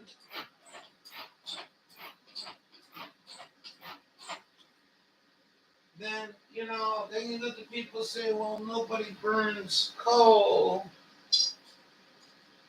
Once you burn coal, I'll tell you something. Out of everybody I ever talked to, and I don't think that anybody that I talked to, out of other people that had burnt coal, whether it's these ladies in Pennsylvania or people up here, once you burn coal, you never want to get rid of it. The heat is totally different than everything else. Believe it or not. It's a steel stove. You're putting a different fuel in it, wood and coal, but there's a big difference. I'm telling you, there's a big difference. I'll be back. Ain't it too bad? I could make money on this whole deal. A little bit, anyway.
I appreciate. I don't know how many other people in here. Maybe they'll not finding this interesting. I wish I could be doing something else, but I think this is pretty interesting for the times. So basically, because we stuck our nose in the Nazis over there in the Ukraine, and that's all they are as far as I'm concerned. I got too much education to say they're not Nazis. They're Nazis. I really don't care about the history of the place. We got people living in the streets in this country. She's talking about she ain't got no help. Well, let me tell you something. I go in here and call her back and say, I'll come and work for you. It's an hour's ride, right? I says, I paid this much money. You got my contact number, but you're going to start doing credit checks? Not that I got good credit. I ain't got nothing to hide. But that's none of your fucking business. And you want to give me a fucking drug test? What's wrong with you motherfuckers? Well, you're getting paid back now. Go out of business. Just like Joseph's. They went that I went in there. The motherfucker wants my credit check to wash fucking dishes. What are you, insane? How much money is all this bureaucratic bullshit cost? Well, they went out of business. Maine Mary Maids. They went up.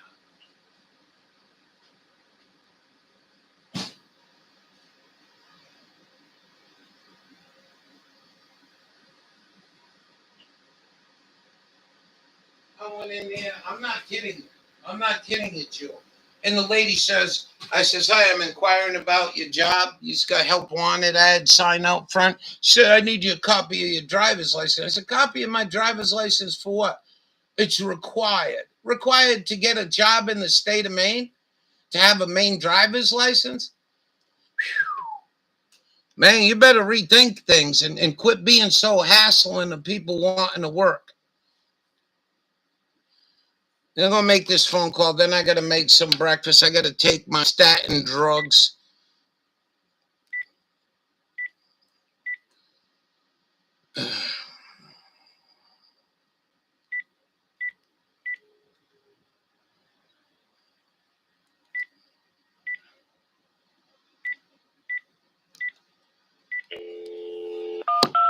You know, there's a debate tomorrow night on channel 7 o'clock. Janet Mills and LePage.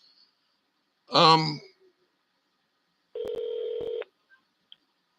Supply, this is Mel. Hi, Mel. My name's Ralph. I'm over here in South China. I'm looking for 2 pallets of nut coal.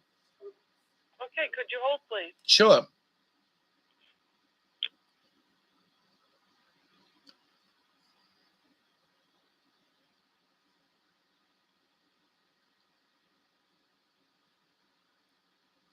So it looks like these other coal. Chandler, how's it going? Good. How are you doing, Trevor? Good. Chandler. Chandler. Hey, how you doing, Chandler? Good. Eastern Central Coal Supplier gave me your phone number. I'm over here in South China. I need 2 pallets of nut coal. Okay. You planning on picking them up? No, can you deliver them? So I can. Let's see.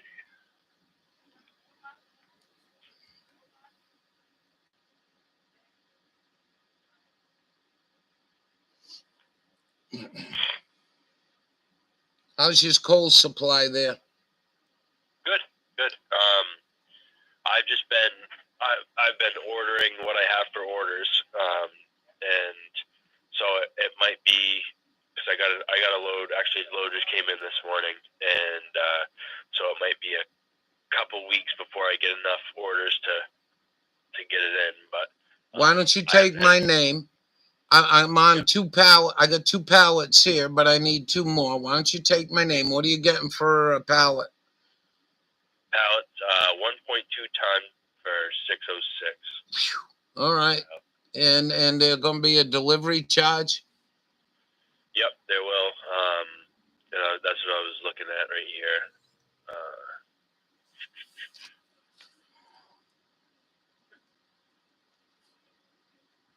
So it'd probably be,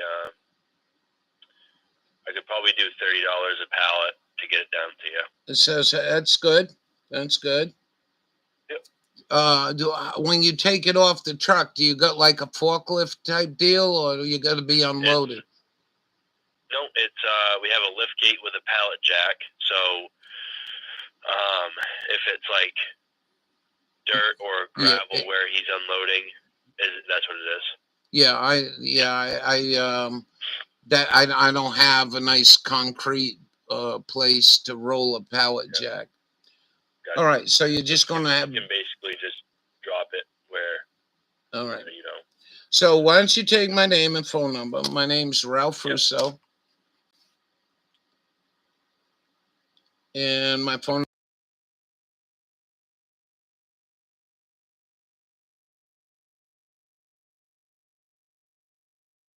You said 2-3 weeks. Yeah.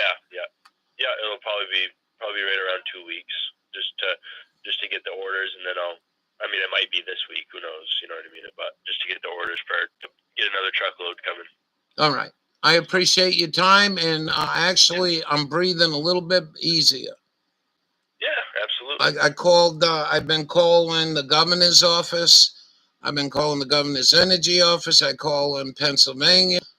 I called a couple mines, and some lady told me that's exactly what's going on, that this Ukraine bullshit that we got involved in, Russia was sanctioned that they couldn't bring coal to Europe. So their competitors' coal mine decided to screw American heating people and send their coal over to Europe. That's exactly what happened. And you know that story too? Yep, absolutely. It's unbelievable. I got a good mind to call.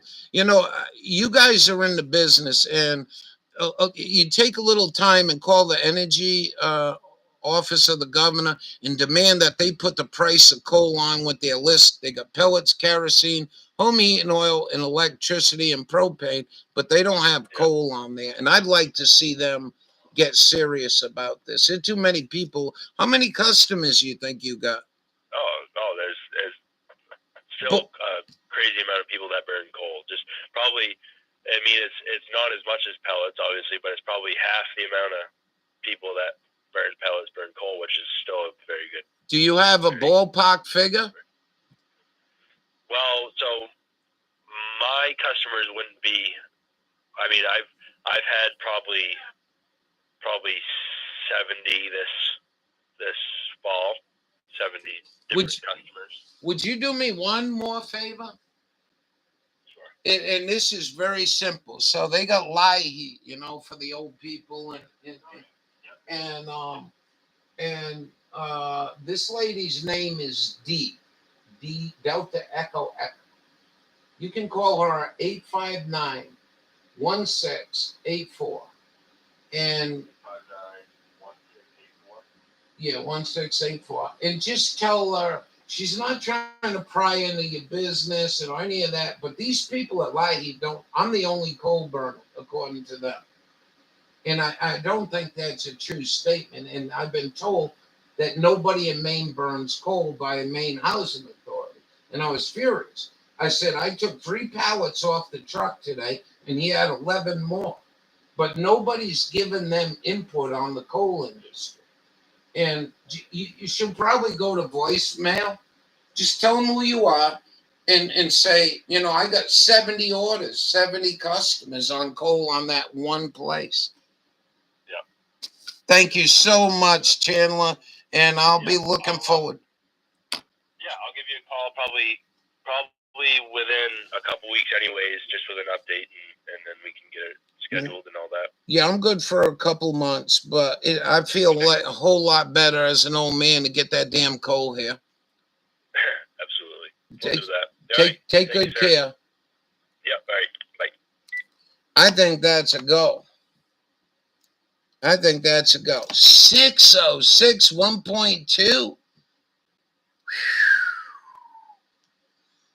Oh, well. Yeah, 2 pallets. Wow. What is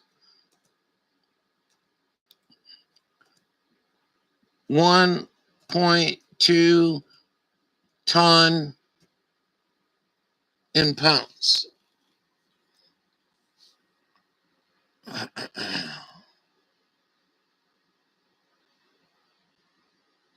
Wow.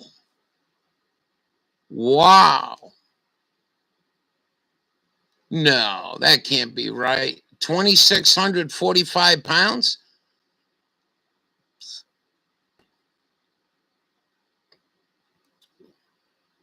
£2,400. Holy macaroni and cheese. So I got it, and plus there's $60, which ain't bad at all. That's what my neighbor charged me to go to Waterville. Well, that's what I gave him anyway. Wow. So I was getting 2,500 pounds for $460 delivered. 2,500 pounds delivered to my house for $460. Yep, for 2 pallets of coal.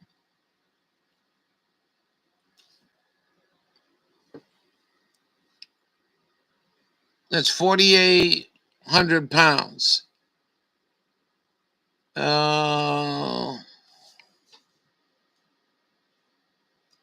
what is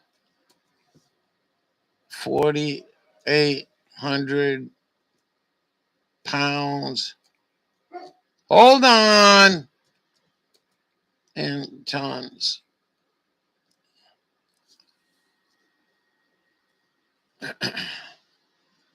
2.4 ton. You think about what an oil tank weighs.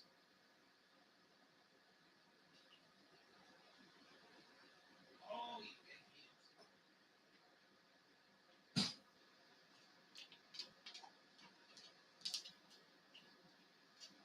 think about, well, we could figure that out. Just out of curiosity. I think the conversion is 340 gallons of home heating oil per ton of coal to get the same BTU. Much does 300 gallon of home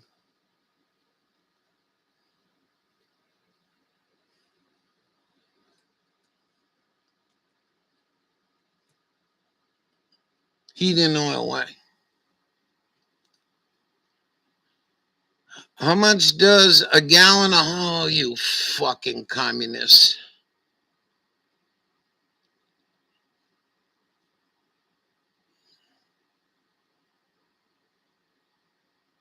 Son of a bitches. You son of a bitches.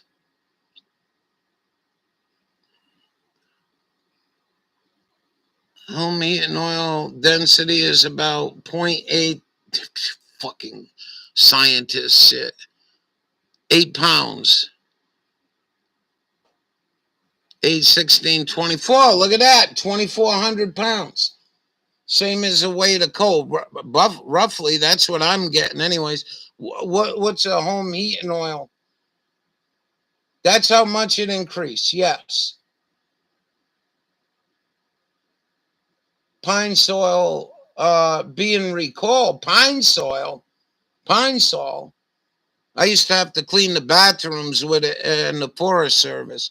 So my pallet of coal weighs almost as much as 300 gallons of home heating oil. And to take up the same room as a tank, a heating oil tank, bacteria. How the fuck is bacteria live in pine oil? My pallets are 4x4x5, roughly in size. And what's a home heating oil tank? Pretty close to 10 feet, I think. Ain't that something? Y'all learning something here at the Radical Raft. I wish Carol was here. I wish Jim Lee was here. I wish Mike Decker was here, because this is a trip. I think it's an awesome trip. This is an absolute trip. And so let me remind you that when we talk about this communist take over our country and we sending money to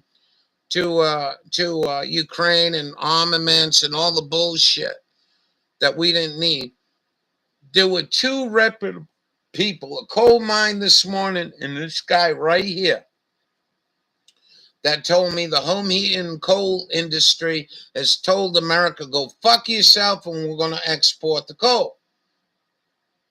And that's why there's a coal shortage.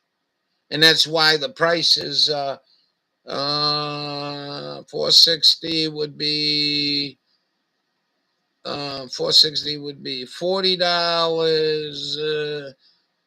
Went up $150 a pallet. It's still better than oil heat. You know what I mean? It's still more better. I'm feeling good. We get this coal here, I'll be sleeping a lot better. And it's kind of sad, because here's another bunch of people that think you should have a modern day garage they can back up to and take it off an elevator in the back of the truck, and then they got a pallet jack, and they can't move the pallet jack here. It sucks. I wish these people would get um uh like Home Depot's got on their trucks, that little portable um uh um forklift. It would be more better for me too.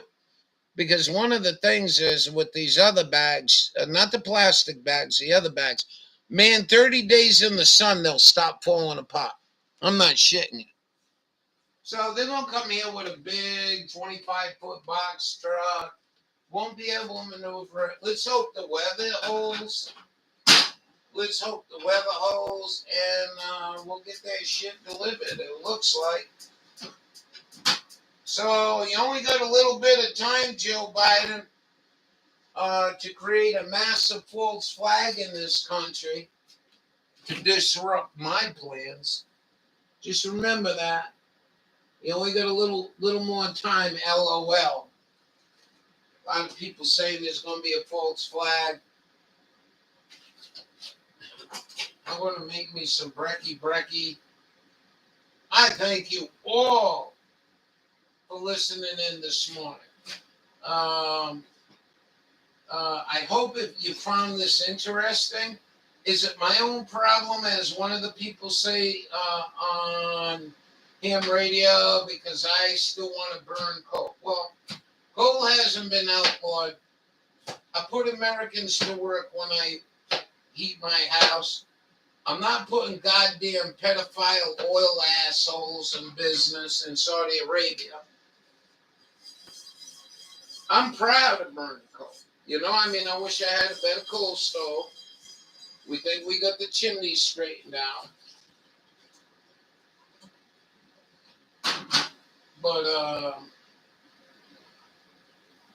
I'm just gonna make me. I'm gonna make me an omelet here. It's already 11:30, and I haven't eaten, and I gotta take my HOTS pills.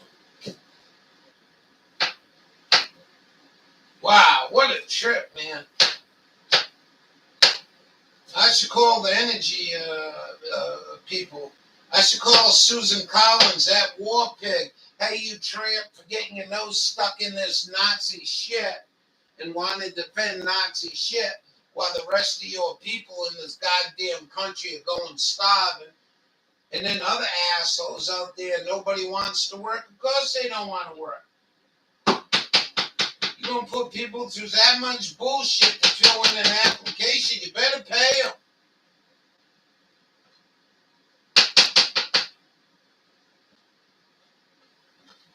All right. Where to go? Oh, boy. All right. Hold on.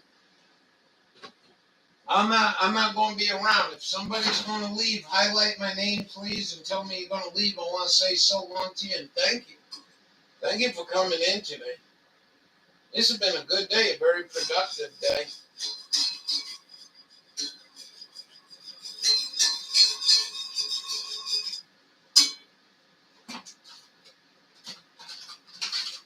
I can't, well, I guess I can. And I'm grateful when people answer those. Well, that's a story in America with coal.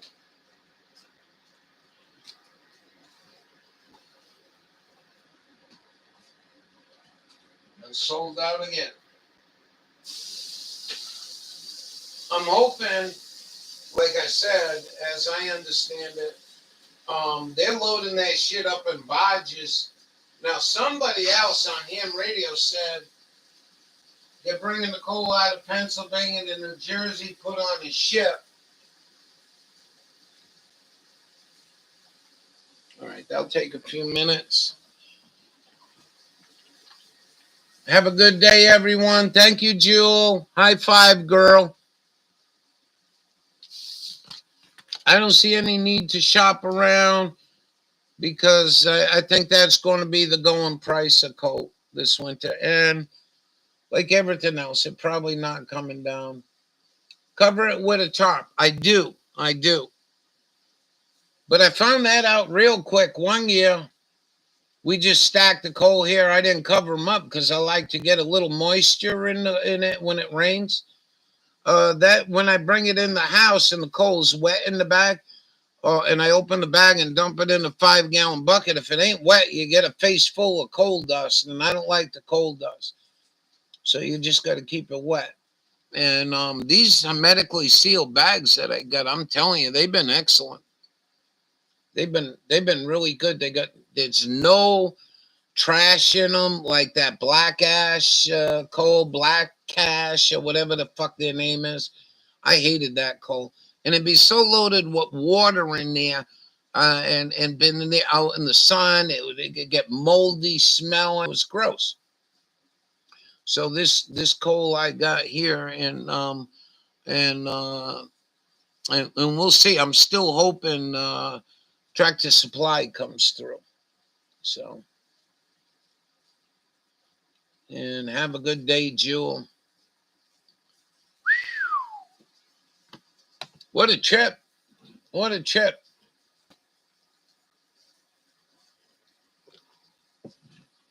How's it been for me?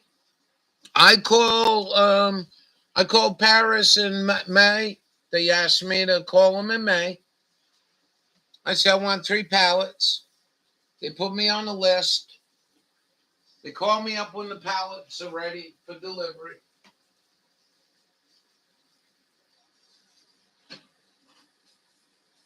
Life was so much easier.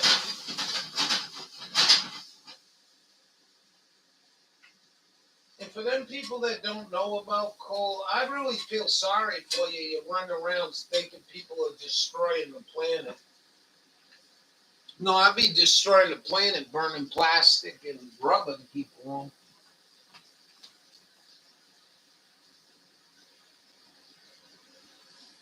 I'll be back.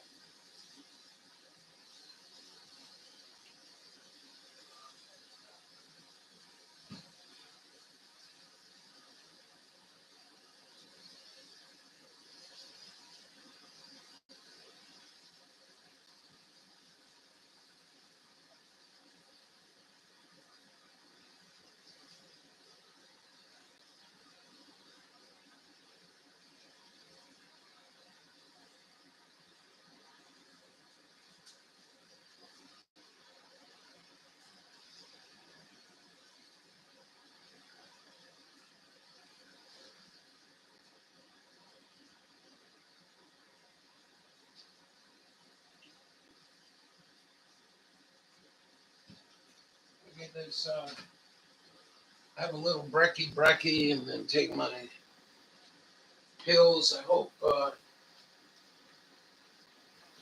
you guys had a good time in here. I thought it was pretty cool.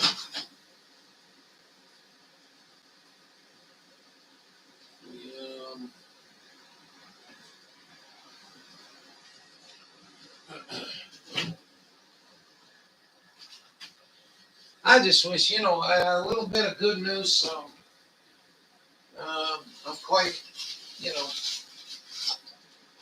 mean, doing the best I can with what I got. Oh, fucking eggs. Shells crushed like no tomorrow.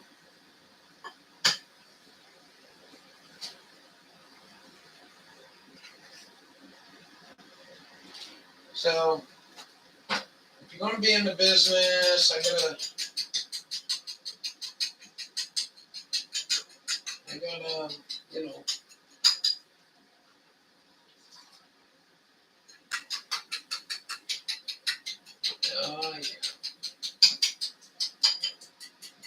With that egg, baby. Oh yeah. Then we'll have one toast with this. This is a good size egg.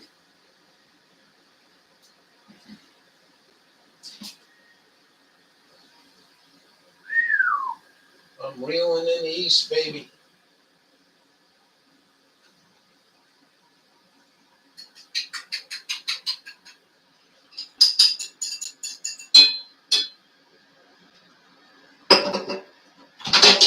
Oh, man. It's all right. Oh, yeah.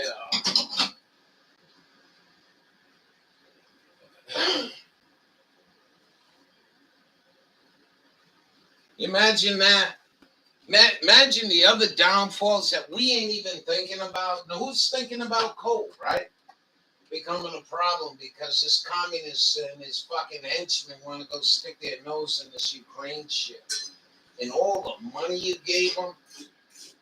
Yeah. How about a fucking $20,000 fucking check to Americans? How about that? How about getting everyone kick-started? Do I want the government giving money away? As long as you got an industrial military complex, and as long as you're giving money away to foreign nations, why the fuck not give it to the American people? Why? To go buy Chinese goods? Well, that's a good point, ain't it? I'm not buying all this money, the $1,200, $1,300. That's all going right to America. And I'm proud of that. And I've always have been, and you guys been with me know it a long time ago. I always said that.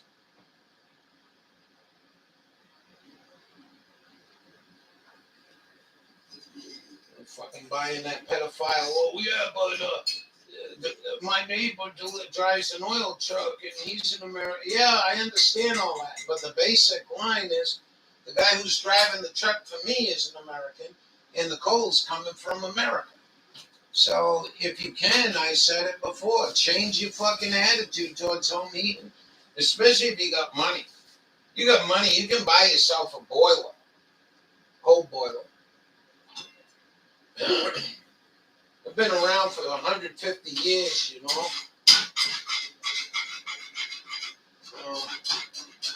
Some people can't do that. Well,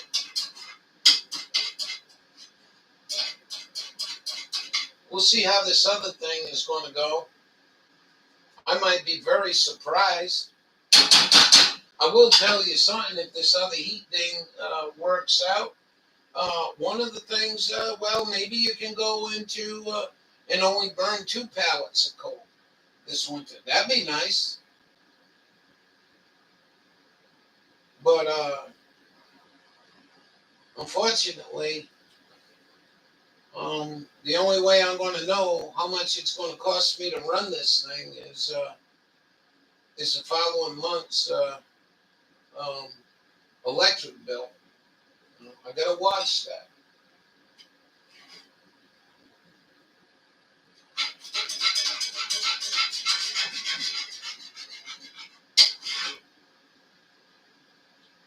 But you know, if I go in and apply for them, you know, to say drive truck, you ain't gonna have to. You got a helper in there, young buck, and he'll get the coal off. You don't have to strain yourself and have a heart attack anyway. But think of all the bullshit I'd have to do just to drive a truck.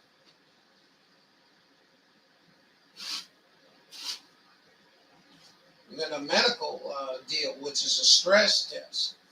Well, I already had trouble, you know.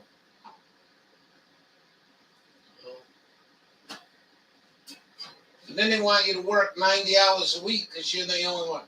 I'll tell you about this. One time we went to Fort Drum. And when we got there, the old barracks we had were like 4 stories. And the only heat we had there, we were there for winter training. The only heat we had was coal stove, coal fire, furnace. So my officer come in and says, "We got some bad news." What's that? Well, we need 4 volunteers. Volunteer for what? Well, you got to take this course, and they're going to teach you how to run the coal furnace. I says, all right, that sounds good. I'm not going to sit here and jerk off for a week. You know why? I'll tell you why. Because our government put all our personnel carriers, tanks, artillery pieces on a big train. The same trains that you see on Dabu. And they went from Fort Stewart, Georgia up there, and the train got fucked up. So we didn't have personnel carriers. So anyway, I go down. Three of us took this course, and it's only us three. To run, I don't know how many buildings it was, 10 maybe. And we got there, man, them fucking coal furnaces, I think they held 400 pounds of coal, I think. You had to stoke it, too. And you had to have a pickaxe because the army didn't have enough fucking brains to cover the coal. When it rained and then froze, the coal is all fine coal. You had to break it up. Anyway.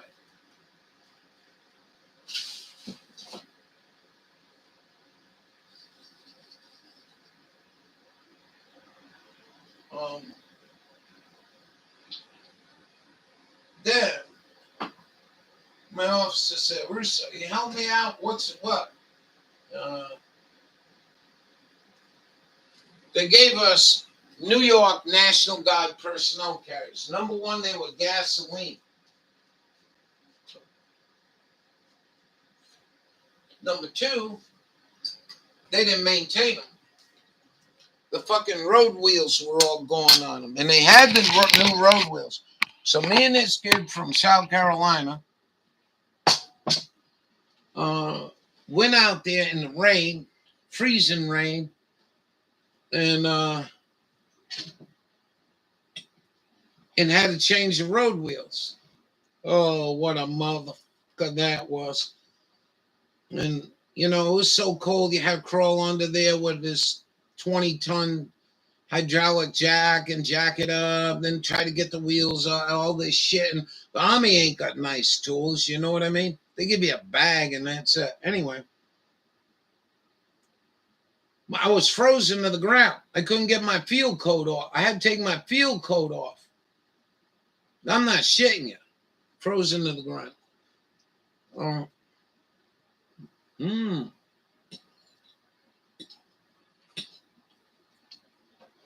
I don't quite know where I was going with this story.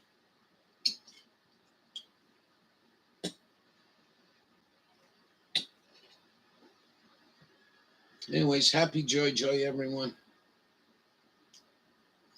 Wow. Wow, you're far behind. Everyone refresh if you get a chance. I'll go a little bit longer, then we're going to get going. I feel pretty good, though.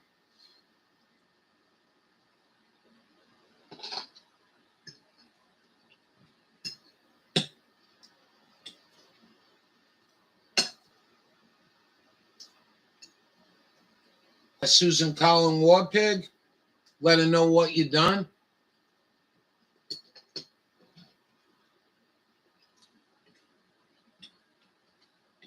Oh, Jewel already left. So let me go get this.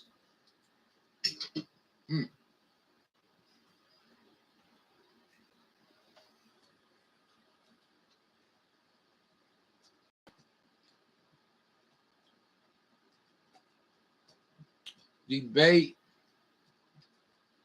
in Maine. So the governors are going to be on tomorrow night. News Channel 6. CBS 13, I'm sorry. I want to ask, what are you going to do?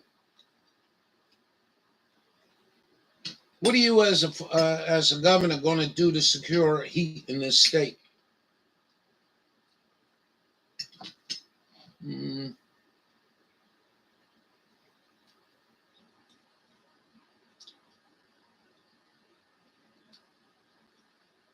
It's a race between the two.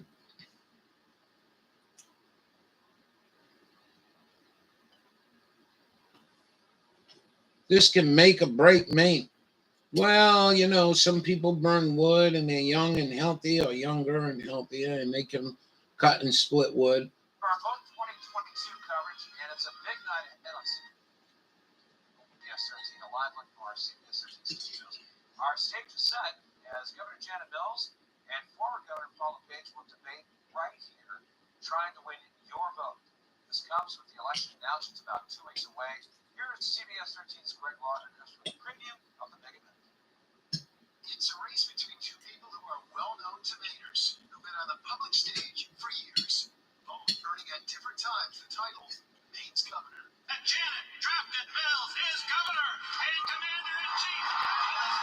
That I will support the Constitution of the United States and of this state.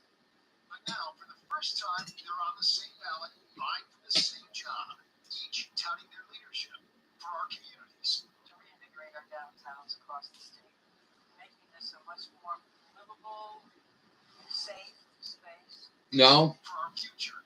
But if you have mentors, you can make it. And I just want all these kids to make it. But each has sharp differences with the other, saying they are the one with the best ideas for housing, healthcare, education, and the economy. And the better Krill oil. to lead me Somebody to told me to crisis. take krill oil instead of these drugs. Janet Mills has been an absolute disaster for people suffering from substance abuse and disorder. But soon the campaigning will end and the voters will decide. Fucking Paula Page didn't want to give him Norcam. I don't understand. I just stay out of it. No, I can't find it. United States and of this state. Right now, for the first time, they're on the same ballot, vying for the same job, each touting their leadership for our communities. 56 minutes long. Law enforcement dental shipyard sailor is sentenced for sexually abusing a minor more than a decade ago. Yeah, that ain't the one I want. I'm looking for the way to send them a question. You can write them a question.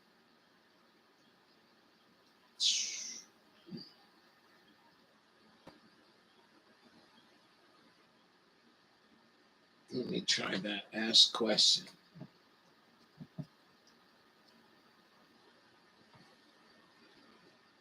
Ask questions. Instagram. No, you're supposed to be able to do it through this. Got a question? Here it is, I think. Thursday night.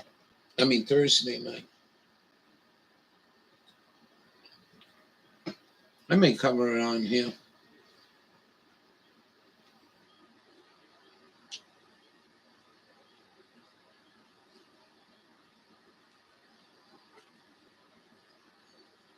Oh, there's 3 candidates. Oh, look at that. I didn't even know that. Oh, wouldn't that be funny if they send the Republican Democrat packing? All 3 candidates will take the stage, saying Tuesday night. Franco Center in Lewiston, first of 8. Portland Press, Lewiston Sun Journal.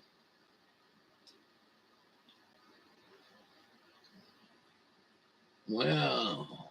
Wouldn't that be cool?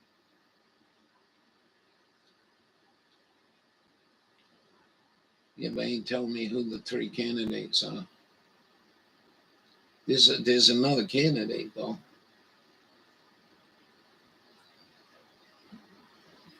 All right.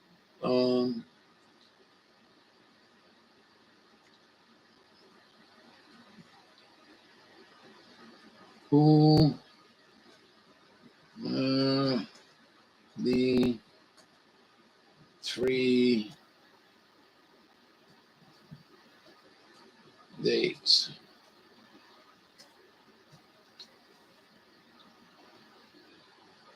for our governor debate?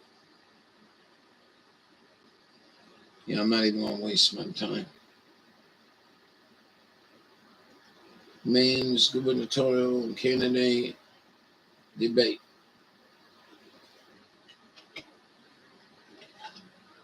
No, they're not going to give me the answer.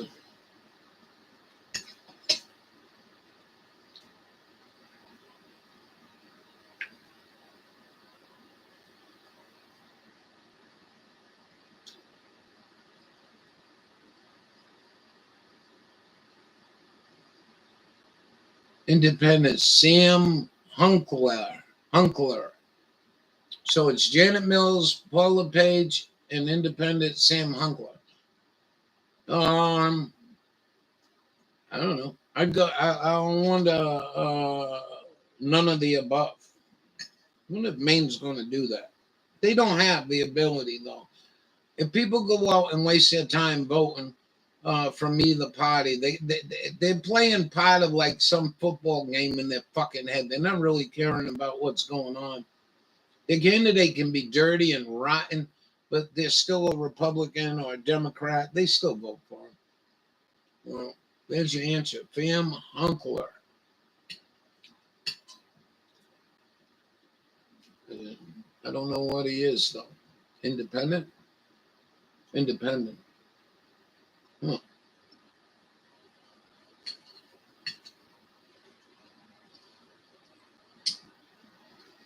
Hmm.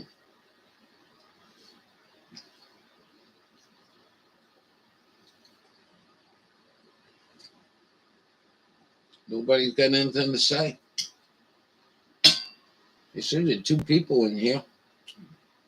Come on, guys. Speak up before I ever hold your peace. What do you got to talk about? What do you want to talk about?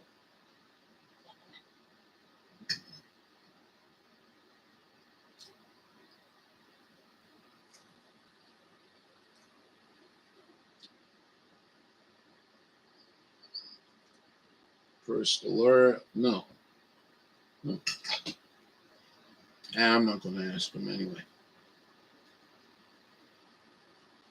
What are you laughing at?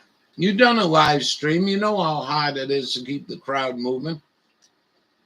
I thought it was a good day, though. I'm proud of myself. $606. $636 a ton. Holy shit. Stephanie put a video out. Let's go watch that.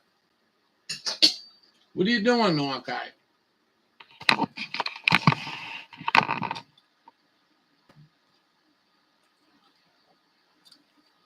in the morning, 51 degrees. Thought I'd share what they've started out this morning. That's looking towards Big Bear. On around that straight north. Had a big earthquake up there. 5.1. Right out of San Jose. Yeah, anybody heard about the earthquake? Right there. Straight on around LA.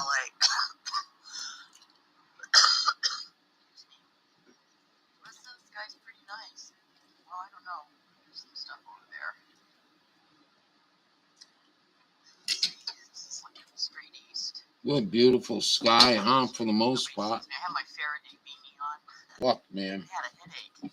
You know what? I don't get headaches. She usually gives the temperature. It went away as soon as I put this cap on. There's the sun coming. She kind of pissed me off. She sent me a little gift and she wouldn't put the return address. I'll be back if they really spray us hard. Have a good day. Maybe she's scared I'm going to show up out of the door. Hey, baby.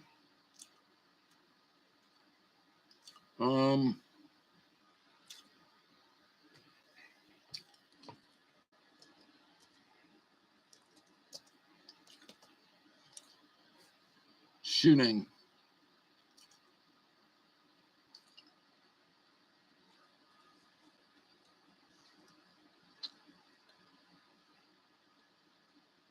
One day ago,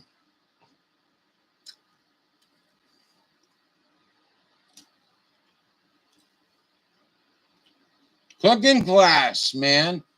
Yeah, get yourself some Old Spice, man, and do it up. A gunman with an AR-15, of course.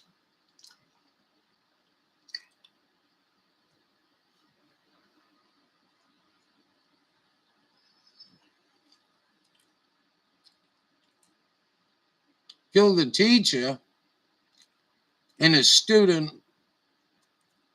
while jumping from the window. So, all lives matter. That's really sad. Your gun control will never work. Would it make you happy if the fucking kid drove a gasoline truck tanker through the school? Fucking assholes. Anyways, earthquake. Nobody covered this. Dabu didn't.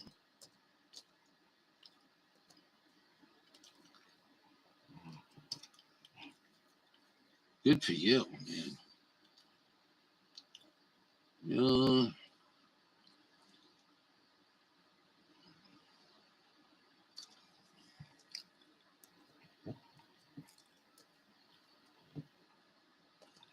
In California. It's not even coming up. It's like the third one.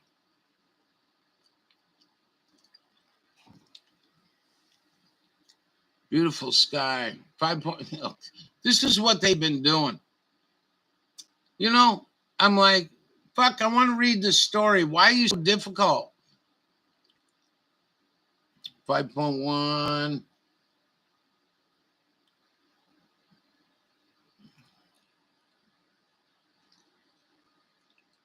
You tell them the depth of the earthquake and all this shit, how much damage was done.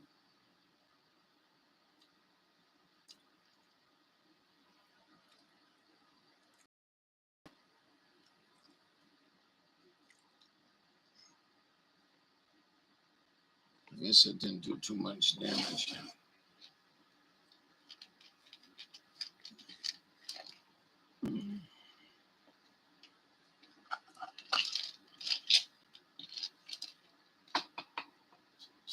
It's really sad, ain't it?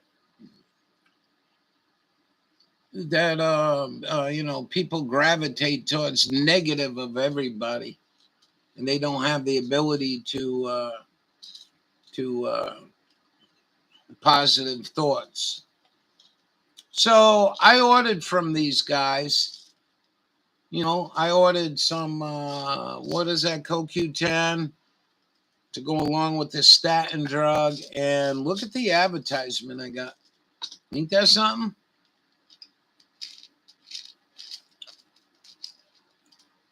Ain't that something? It's a happy day in the neighborhood. A happy day in the neighborhood. Would you be mine? Would you be mine? Would you be my neighbor? Come on out of there. All righty. It's all right. Everything gonna be all right. So there you go. Carol, 6-7 weeks ago, did a news report on the upcoming shortages of home heating fuel and all that other shit. Too bad she couldn't stop in and listen to what's going on with my situation. It's right in her backyard. I don't think anyone else in her room or who subbed to her are going through the same worries as I did. I just thought it would have been cool if Carol showed up. What do you think?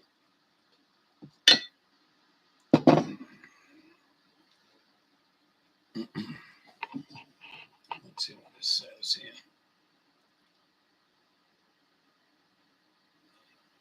And then Mike Decker, come on, man.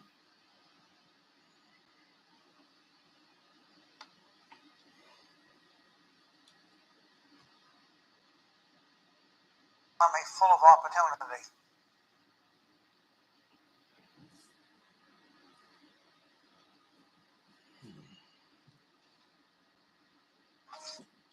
Winter is going to be extremely difficult for both sides in this war.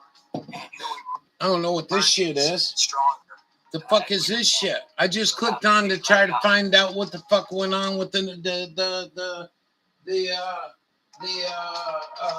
earthquake, and I'm getting this shit from fucking Ukraine, worrying about a tough winter for him.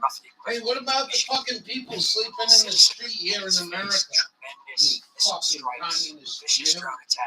How dare you? About 40% of the energy facilities in the country, and without energy to heat homes, there's a feeling that the Russians are trying to break the wall in Ukraine.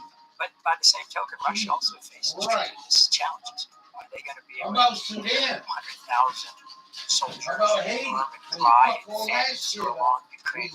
It's not going to be easy for them either. So both sides face tremendous challenges as we head into December, January, February. We're putting up a good fight, helping Ukraine put up a good fight.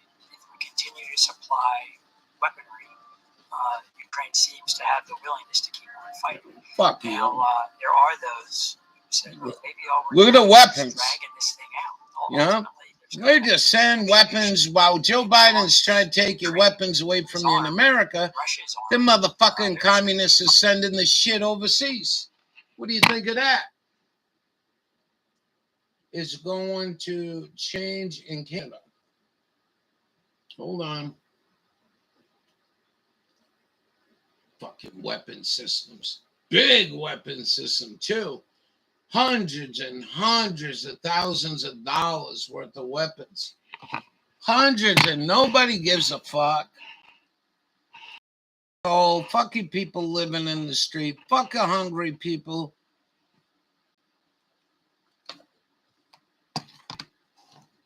Fuck everyone, right? Do you grind or clench your teeth at night? Protect your teeth with an Encore custom night guard. Encore has been making custom night guards for dental patients like yourself. Ladies and gents, welcome back. They did it. They passed what is known as the Canadian Censorship Bill. Uh-oh. That is Bill C-11, passed with an astounding 49. That communist slut, offspring of Castro up there you got running the country. Sad for you, man. Changing terribly in Canada. Sad for us, there are ways of protecting yourself. Yes, but first, before we get into that, let's talk about how this is going to play out. Now, there was a lot of discussion on the Senate floor about what was going on and how this is going to affect things. Senator Leo Housakos, sorry for the pronunciation, saying the Trudeau government and their senators are not being honest about the algorithm manipulation in C-11. Jen Valentine is absolutely correct about the CRTC chair. Ian Scott confirms it. What is the government hiding? Why does Justin Trudeau want to control what you watch online? Wow. This answers the question.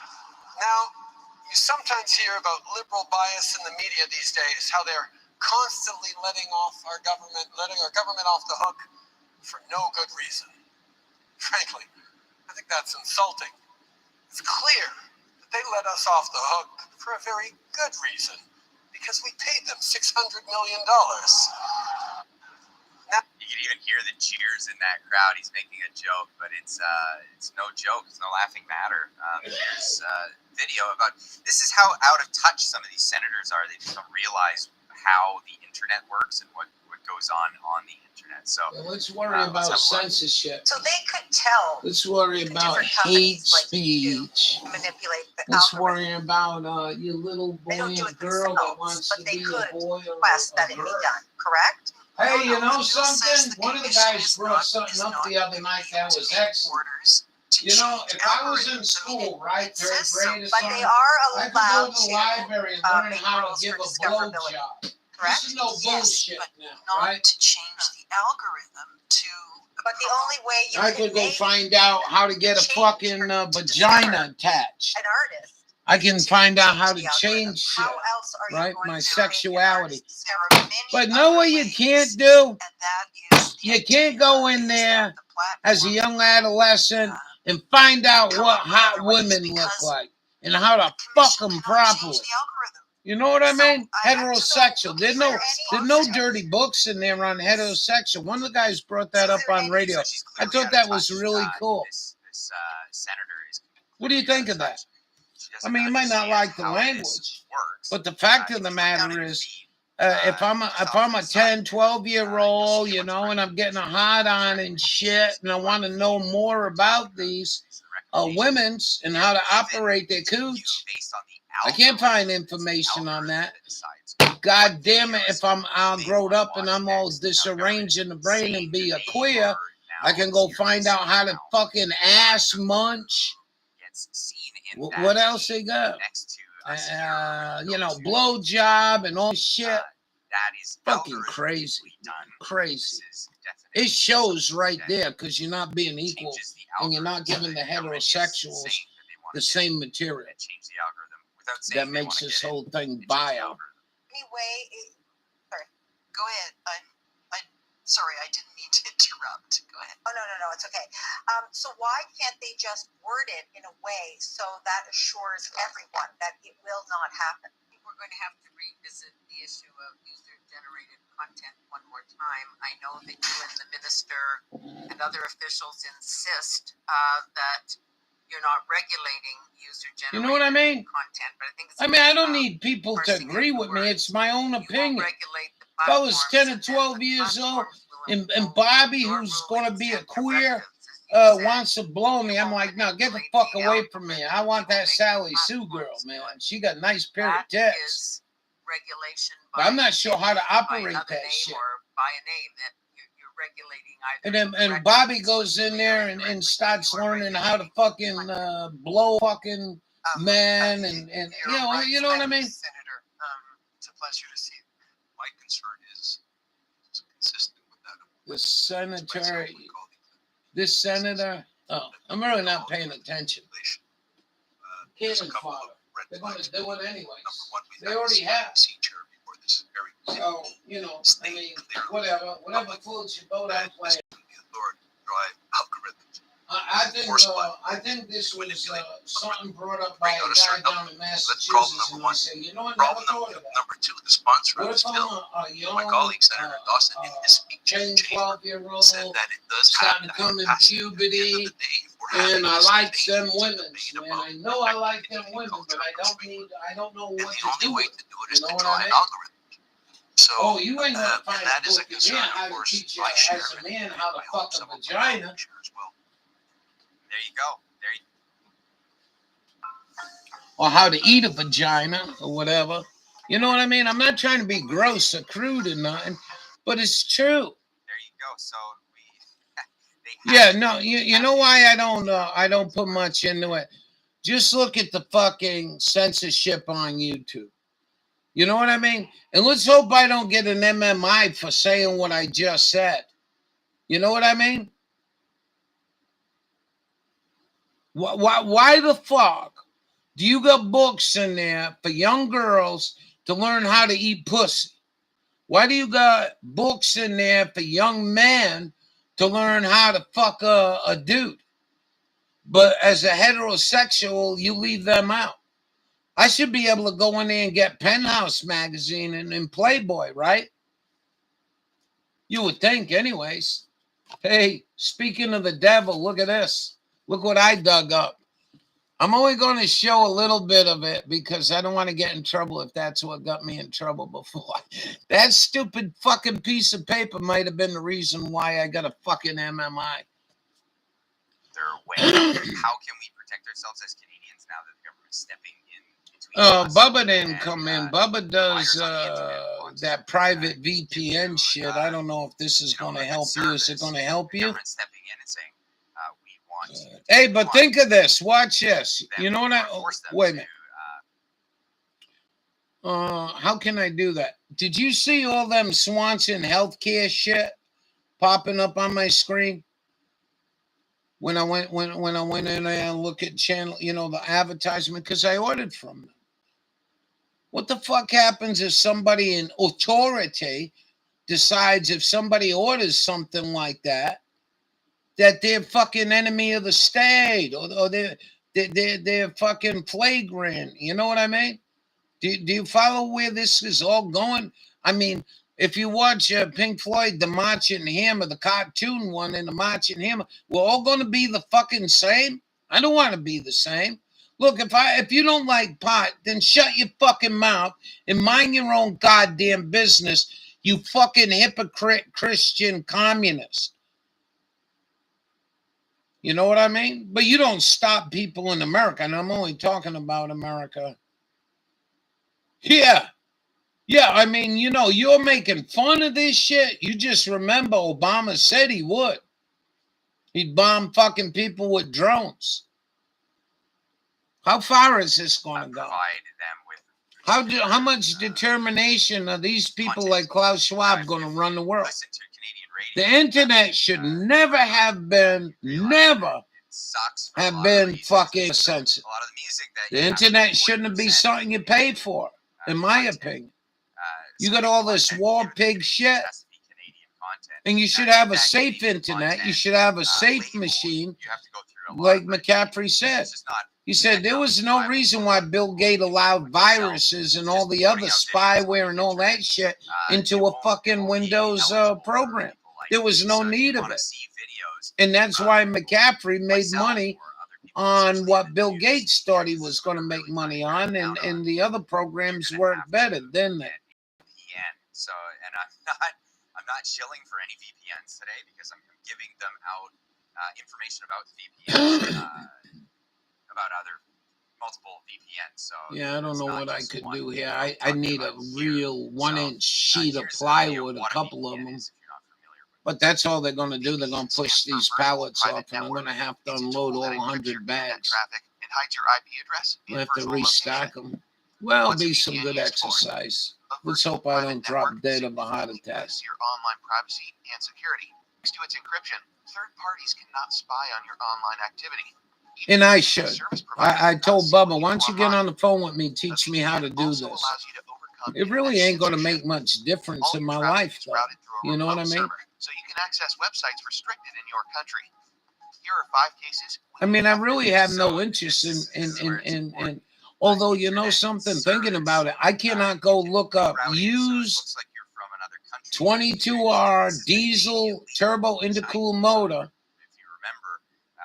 out of England or Germany, and then go buy a diesel from my Toyota that fit in there. You know what I mean? That's kind of shit that I can't do. And I don't think you really need a VPN. We'll get past it with VPNs until they make them illegal here in our country. So, we'll have to. but I understand why some people do it. Now, some of these VPNs. I think.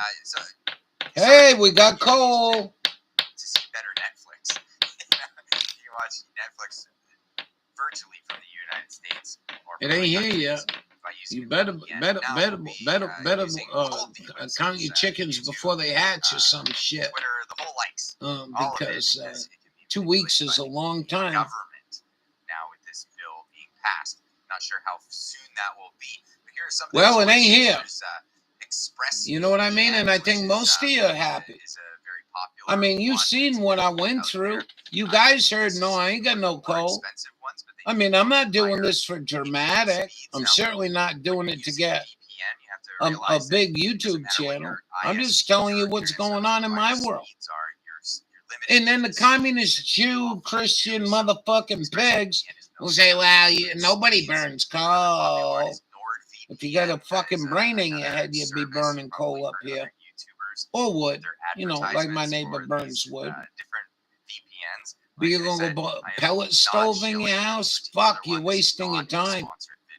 You're going to be moving so much product. I ever show you this? Let me show you what I got. There are other websites that will give you top. You want to see what I got? Drinking warm water before bed rebuilds damaged teeth and gums overnight.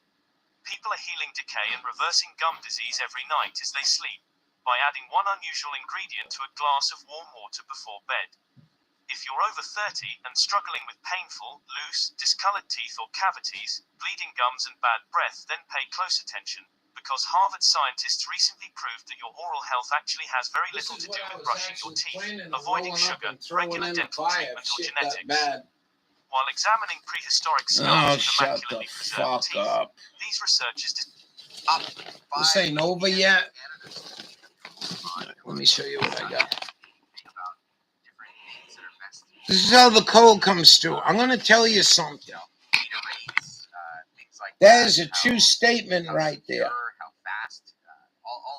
That is a true statement right there. Go fucking get that label when they deliver your propane and your file heating on. You know. So right off the bat, I'm trying to be a good American. Convenience, clean, easy to store. This is a medically sealed bag. It don't matter if coal gets wet, right?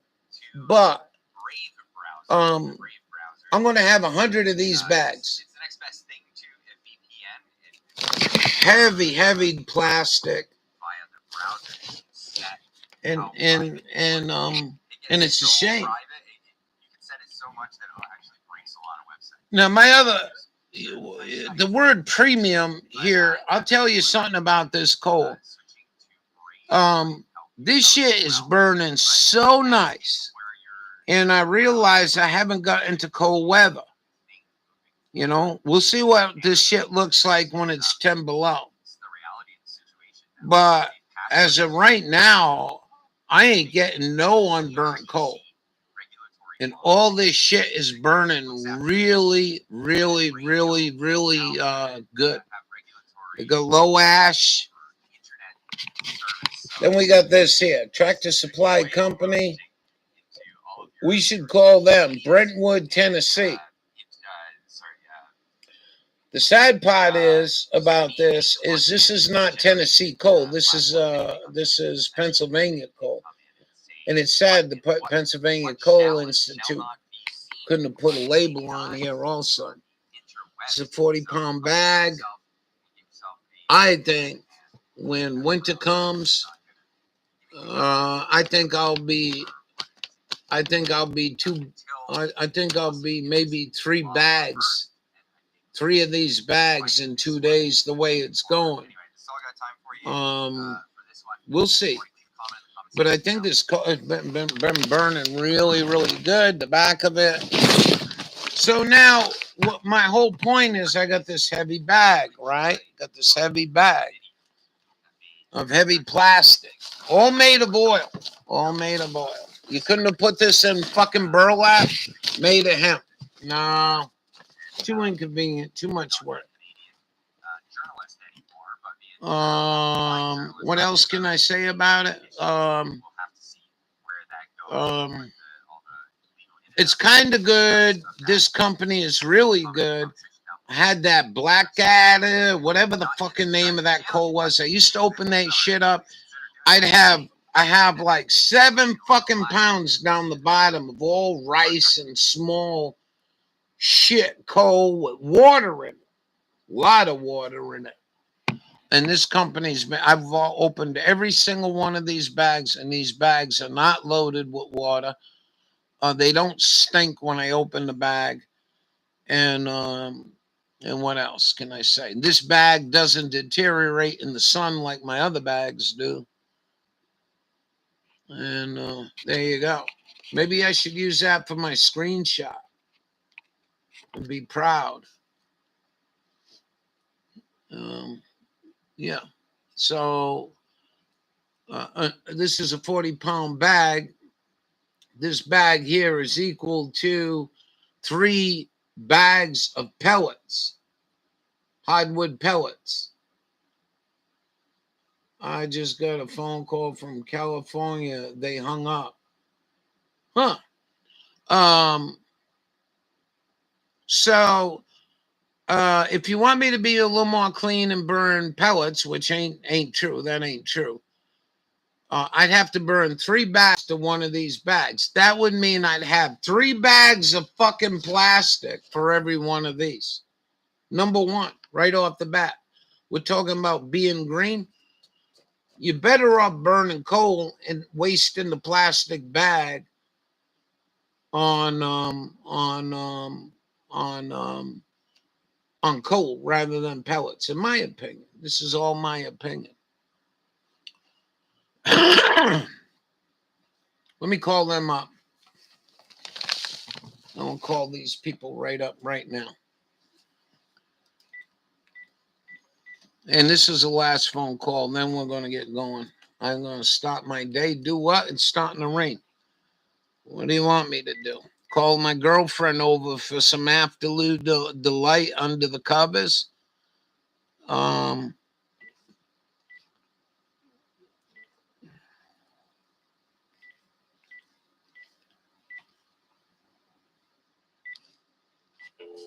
Watch Wagon Train with her?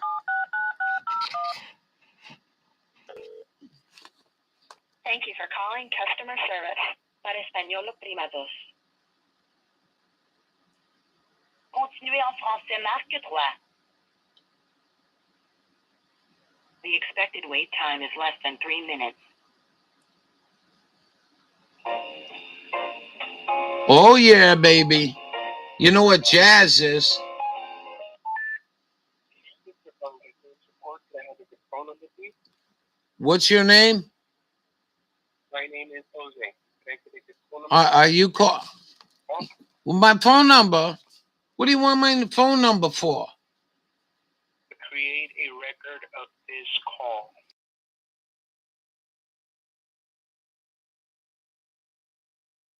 Hey. Perfect. And who do I have the pleasure of speaking? Ralph. All right, Ralph. Do you have the SKU or model number for the product that you're calling about? SKU number 1100817. Okay, this is the 40-pound nut coal bag. Is that correct? Yes. Awesome. And what's going on? How can I help you? Okay. I'm up here near Waterville, Maine. I went to Tractor Supply. They had one pallet of your coal. I think it's 50 bags. I bought it. I told them I need 2 more pallets to heat my house. They told me they've been on order. They told me that you guys got 20,000 bags or 20,000 pallets on order, and it's not being filled. And I've been waiting almost 8 weeks for them to get their order in. And I go in there twice a week, and they keep telling me the same thing. Nope, nothing on the truck, nothing on the truck. So then I did a rain check. I did a rain check about 3 weeks ago. So I'm up here in Maine where it gets very, very cold. Where are you? Right. We're in Atlanta, Georgia. Yeah, so you don't get 20 below zero too often, right? Right, yeah, no. And so this is my only source of heat in the house. So I've been panicking since May because everyone seems to be having a trouble. A lot of people are having trouble getting cold. So what I did was I started making phone calls, and you people are not going to get your orders filled, and I'll tell you why. This is from the mines in Pennsylvania. The 2 mines that I called, and one distributor up here, not Tractor Supply. And you need to tell somebody what's going on, because there are a lot of people that count on getting coal out of you people for their heat, and they're not going to get it. When this Ukraine bullshit went down, Russia got what do you call that? Sanctions, and they couldn't. Russia's not allowed to sell their coal in Europe. So according to this lady, her competitors, the other mines, which one of yours is can you tell me, not to disrupt, but can you tell me where this coal came from? So actually you have to get in touch with the vendor who you're talking to right now. We're the parts and warranty department. I'm just listening to you because I've actually had a call, something similar with this specific brand. Somebody needs to get off their ass there real quick. Real quick. Okay, so she told me since Putin couldn't sell his coal there, several of the mines in Pennsylvania, this anthracite coal only comes from Pennsylvania, as I understand it. And then they decided to jump ship and sell all their coal to Europe. Now, I heard that from 2 mines and 1 supplier up here. And you people don't know what's going on. And I'm not chewing you out. I'm not mad at you. I want to talk to somebody there who can find out right away and immediately what the hell is going on. Right. So that would be with the vendor directly, the ones that make this call. I could give you their phone number. I can transfer you there as well if you'd like. What's their phone number? Sure. Bear with me a second. Their phone number is 336 336 667 66. Yeah, that's fitting. 667 0395. And this is the people that supply you with coal? Right. These are the direct vendors for this coal. Yeah, but I'd rather talk to the CEO. Can you turn me to the CEO of Tractor Supply? Because I shouldn't have to call these people. Your CEO should be on this. There's a lot of people that heat with coal. If you're ordering 20,000 pallets for the Northeast, that's quite a bit of coal. Right. Yeah, I could get you from Tractor Supply. I could get you to their customer solutions department. They should be able to get you in touch with someone higher up in Tractor Supply, if that's fine by you. Yeah, she called me I called them, I think last week or the week before, and she hung up on me. I'll call this number and see what's going on. And that's your supplier, which you people should, not you personally, because you're in a different department. That's what the CEO should be doing, is finding out why you ain't got coal on your store shelves. Right. Yeah, I understand. You do understand it. It's just common sense, isn't it? Yeah, for sure. I chose this fuel because, number one, it's in America. It's not pedophile home heating oil. And that shit's going up to $15 a gallon soon. It's already up to $6 a gallon up here. You burn a gallon, when I looked it up on, the average Mainer burns a gallon an hour. So that's $6 an hour right now to heat your home, especially when it starts getting cold. We're not cold right now. Like I'm 63 right now, but second week of November, the temperatures can go down where we got highs in the single digits during the day. And you can't get cold to heat your house because Tractor Supply isn't staying on top of it. That's not really good. So if I can put a complaint into the CEO, that'd be my complaint. Find out why you're not getting your coal. And if you can't get your coal, then you need to switch your minds immediately and get a coal supplier to load these 20,000. That's what the lady at Tractor Supply said. She said they got 20,000 pallets on order, and they're not being fulfilled. Right. Yeah. So I have jotted all this down. But try calling that number, see if they're able to help you out there. I will, and I appreciate your time. And don't let this go on deaf ears. You said you had another call on coal. This is not good, man. I'm telling you. And they turn the power out up here. A home heating fuel goes to $10 a gallon. I have no wood, and my coal stove is a coal stove. It's not a coal wood stove, a dual fuel stove. So I'm kind of stuck at burning coal. And if it gets that bad up here before I freeze to death, I'll be burning anything I can. Right. Yeah, I'm definitely going to go ahead and get all this down. Yeah, this is kind of crazy. It is crazy. It's absolute crazy. And I go in there and I said, you want me to pay for it? And then you'll get it here within a reasonable time? She says, I can't do that. It could come in January. It could come in next June. But somebody needs to look into this. And I think you'll end up being a hero. And they'll give you a paid week vacation in Hawaii with dancing girls.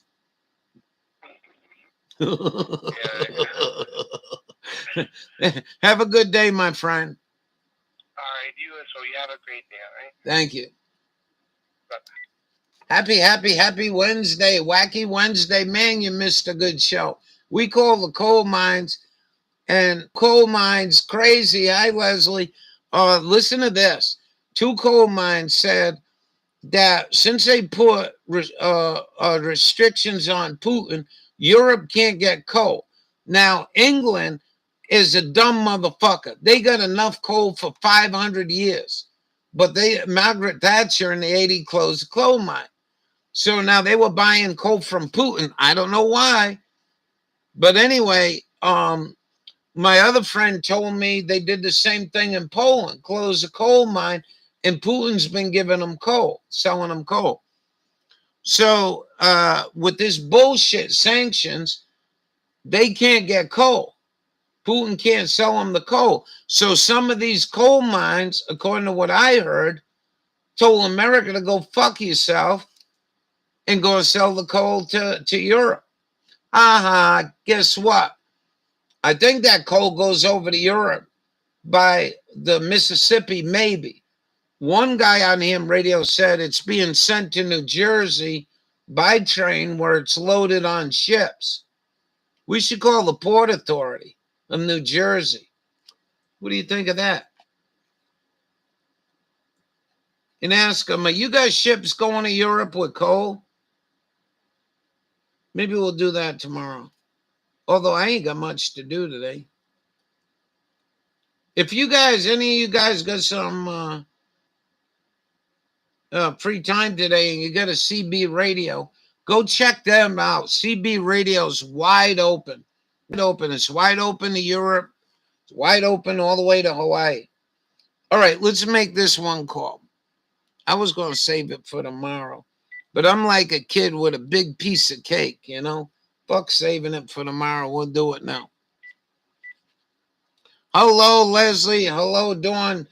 I'll leave this up if you want, but boy, rewind it and look for the phone being on the screen when you scroll through it. And we made some real good phone calls. What? Good. I don't know what you're talking about. Gad breakfast, something. Good breakfast, I don't know. With. Good afternoon, Art. Hi, my name is Ralph. I just called Tractor Supply, and I've been calling coal mines. I've been burning your coal, and it's really good coal. My Tractor Supply hasn't been able to get coal for 2 months. I bought their last pallet. And I just called the phone number here for Tractor Supply, and they want me to call you.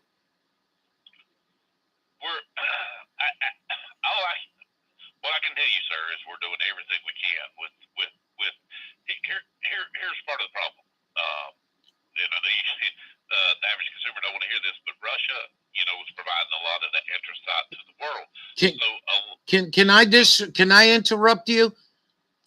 I called 3 coal mines. You told me the same story. One of the coal suppliers in Maine here told me the same story. I already know that story. Do you believe that we stuck our nose in this bullshit? But what really bothers me is why American coal mines aren't supplying American first, then send the extra over to Europe. I agree with you, and they are. But what has happened is a lot of the bigger parts that like the generators, those the power plants. World, a lot of them were buying the coal from Russia. Oh no shit. Once that got cut off, a lot of times they have to divert the coal where it's most important, meaning the electricity for the power plants to keep it on. Yeah, but not to interrupt you again, but don't those power plants burn bituminous coal? They burn, they burn all types. Oh, all right. I just thought power plants burn bituminous coal. Everything I learned, they burn bituminous. So I'm looking for anthracite out of Pennsylvania. Yes, sir. So what I can do, and I've had a Tractor Supply that's called me already today wanting to know when their load is coming in, and we're getting it as they fulfill our orders in our bags. So it's just there's a delay there because when you take a lot of the coal out of the fraction, and a lot of it has to be diverted over here or wherever, then we can't produce it any faster. Right. So as they're producing it, they're bagging it. They're telling us, "Here's what you can have. Here's what you can have." So I hear your pain and your frustrations about this, and believe me, no more than I am, because we would have loved to have shipped all of our loads, because we usually start shipping in August and have it completed by September and into October, and then we're done. The stores have the product, then we just fulfill on the need to fulfill basis. But this year, with everything that's gone on, with all the cutoffs and diverting coal to here to there for necessity need, they're giving us what they can give us when they can give it to us. Where are you located? My office is actually in North Carolina, but in Pennsylvania that produce. Right. But that wasn't where I was going in here. You know, this sometimes we get winter up here that's below zero during the day. And that's where I'm at. You go north of me and it can be 10, 15 below zero during the day and 40 below zero at night.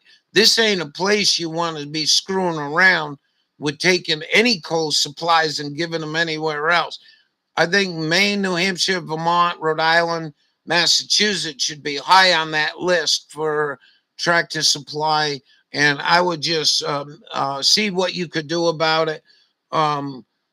I don't know what else to tell you, but I got two pallets on Rain Check, and then I got another place that I just found 2 pallets, and they deliver. You don't at Tractor Supply, but if you get his stuff in Tractor Supply, I'll pick them up. But this is going to be first come first serve.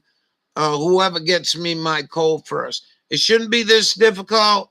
Somebody needs to wake up the government, both in the state of Maine. I've been trying to call the energy department up here, governor's energy office.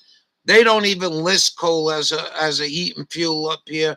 They're ignorant about coal, you know, good, clean, burning anthracite. But the whole thing's an effing mess. I'm old. I got 2 pallets, and I need 2 more pallets to get through winter up here. And that's my situation, along with many others. Here's what I can do for you, sir. I've got. Is this your number? 207 Yep. 385 0578. Yep. I have your number. What's your name? Ralph. My name is Ralph. Ralph. Okay. And what's your last name, Ralph? Russo. You're not sending Obama's drone over my house to drop a bomb. If you are, I'll put a big X up there so you don't miss at this point. No, sir. No, sir. I guarantee you I am not going to do that. But what I can do is I can find out when the load is scheduled to go to the Tractor Supply in Bangor, Maine. No, I can't. Bangor's an hour and 15 minutes. Oh, that's where are you located at? What Tractor Supply store? What city and state is that located? Waterville, Maine. Waterville, Maine. Waterville, Maine. Yep, Waterville, Maine. And I've been discussing with so many people. I didn't cut you off about the Russia thing, but today I've been calling coal mines, anthracite suppliers, and they've told me the same thing. And so I just wanted you to save a little breath because we kind of know what's going on now, but it's the first time we've been hearing rumors of it, but nobody substantiated it, and your explanation was perfect. Well, like I said, we apologize. And,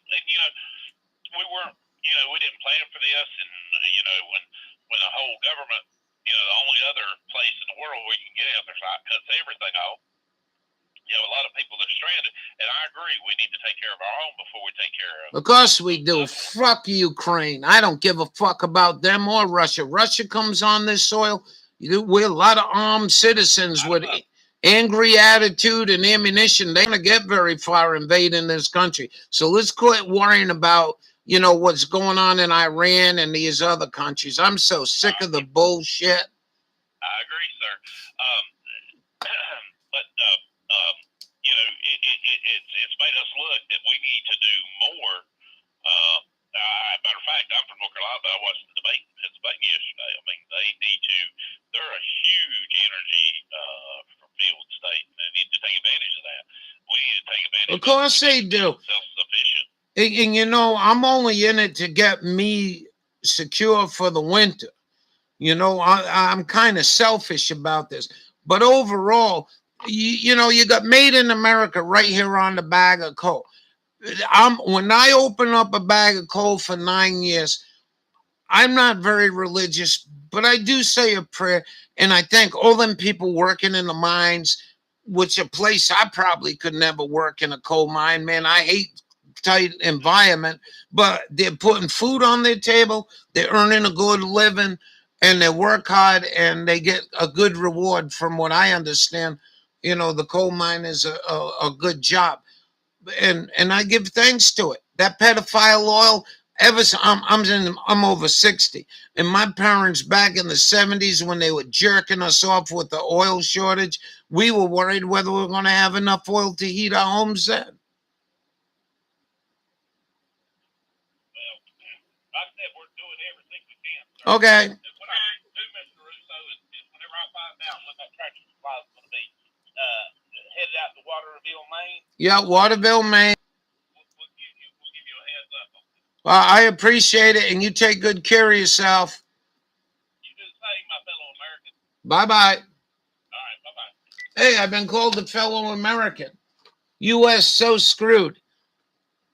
Well, this only get me through this year. This shit ain't going away. What do you think they're selling Europe a ton of our good quality anthracite coal? And this is no bullshit. The lady at the mine told me what they were paying, $47 a ton. And now you screwed them out of heat where they need to buy our coal from here, and they're getting $300 a ton.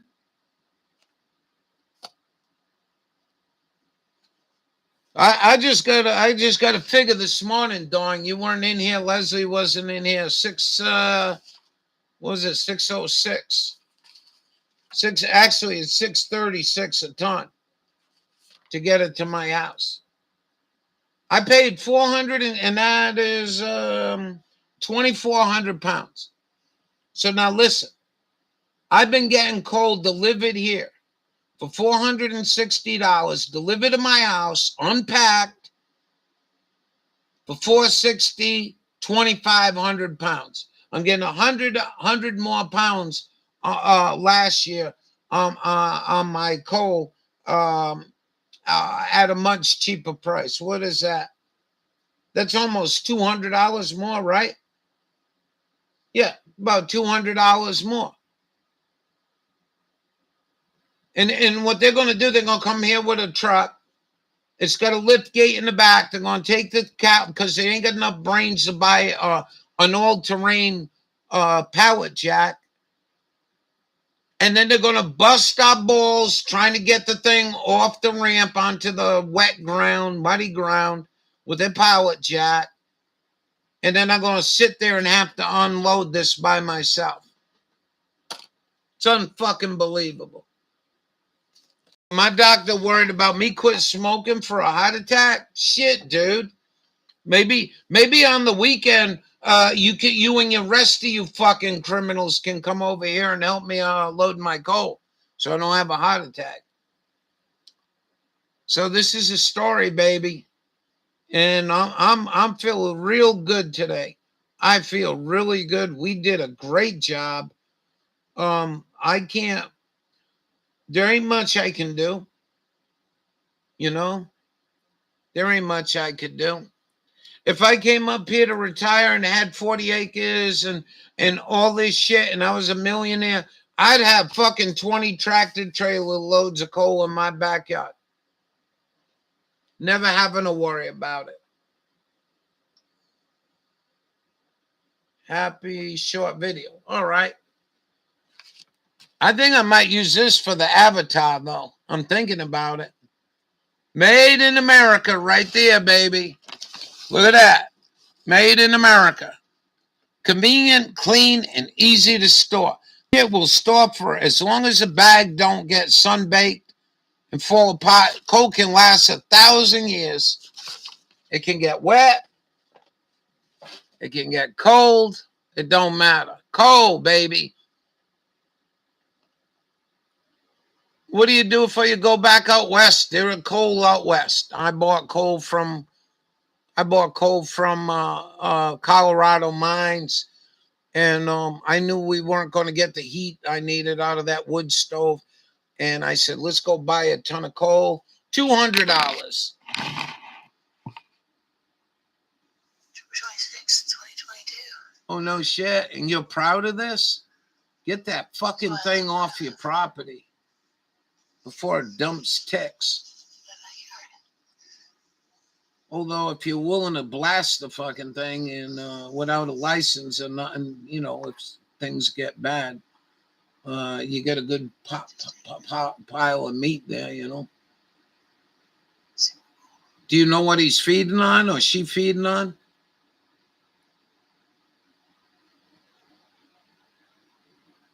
Man, you do not want to let these things in your yard, man. I disagree. I think but good video anyways. I'll be back. I feel happy now. I feel happy because I finally do something in this place and I get success. Shouldn't have been that bad.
So now I'm kind of screwed because they're not going to help me. He told me right out, we're just dropping it off the truck.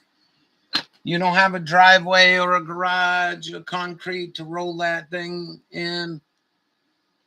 Oh, not your garden? Just brush? Well, he's eating a bush. He's eating a bush. See what happens when you eat that fucking pineapple juice? You better be laughing. I am. I feel joyable. I'm jovial. Yeah. After all this shit. And I don't have it here. I'm just warning you, I don't have it here. I don't have it here. Here's Stephanie bitching about her sky. She just did a video. And this is one of the biggest stop air traffic. Look at this. Look at this shit.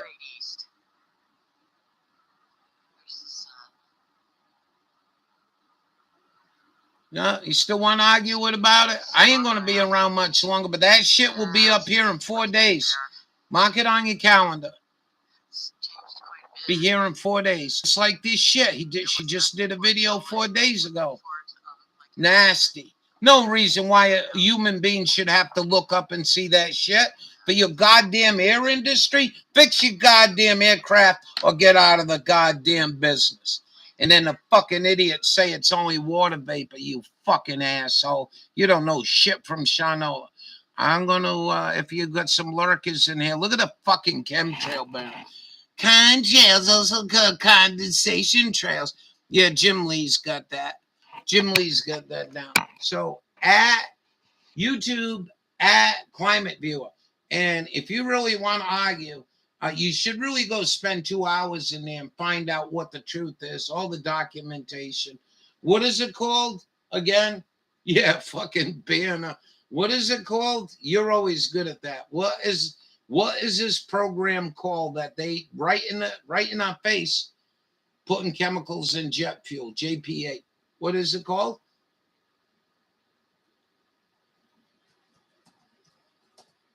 Here in 4 days, 4 to 5 days.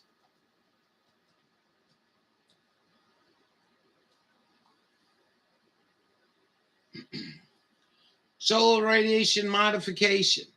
And Jim Lee is very, very particular on calling it chemtrails, plain farts. He likes you. I like chemtrail. It's easy for me to roll off my tongue. And, he wants us to call the different aspects. And he's right. He's absolutely right. But I'm ignorant. I only got a 3rd grade education. Don't pay attention to nothing here. But that's not a joke. I mean, they're doing this shit right in front of us. And there's documentation showing. Let's go watch Jack Grow. What's he got up to? And then we're going to shut down here in a little bit. Big turtle. That's a big turtle.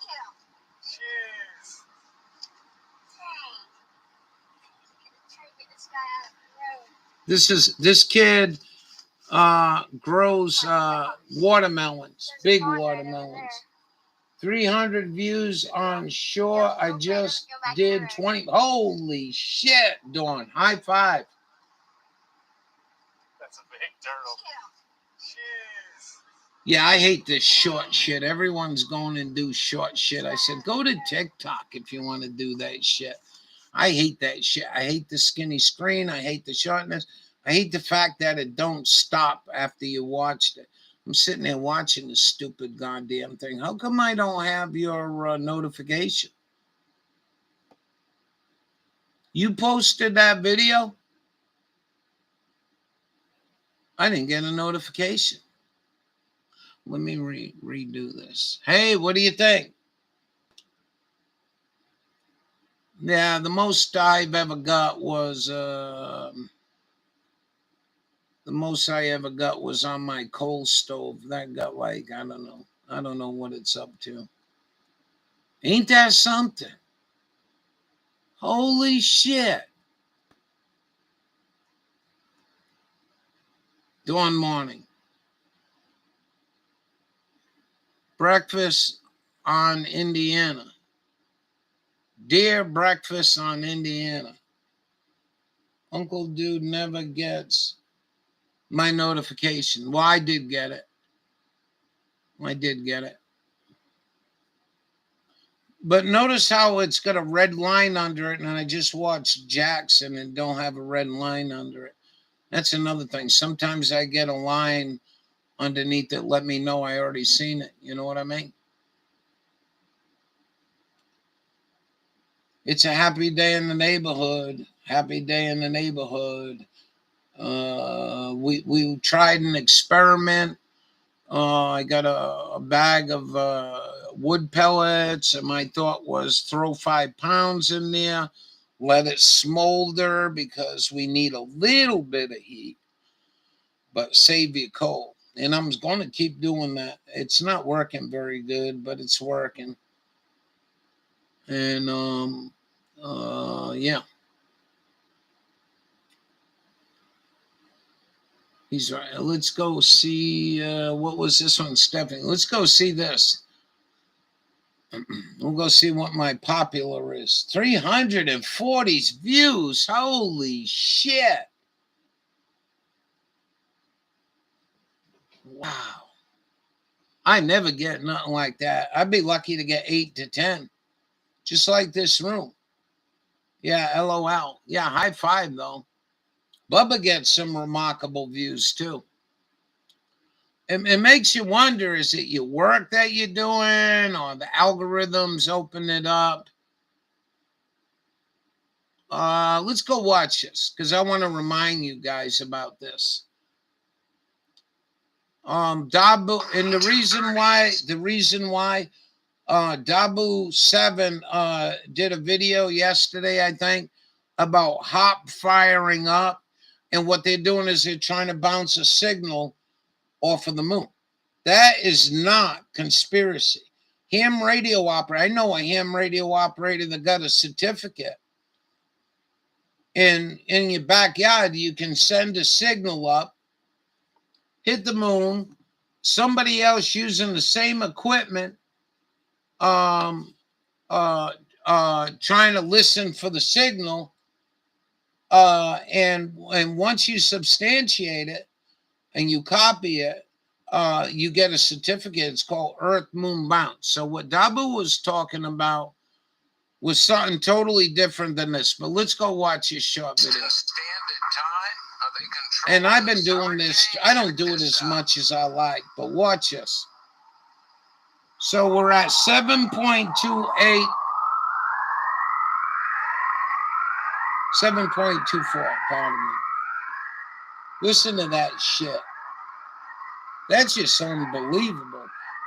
And no ham radio operators are on the same page of what the fuck that is. 13 KCY. Big signal. I should show you the meter. That's a huge signal. Somebody burning up the atmosphere. Where's the filter? Where the hell did the filter go? Oh, I think I gotta go to video. Sort by most popular, and you'll see it's my coal stove.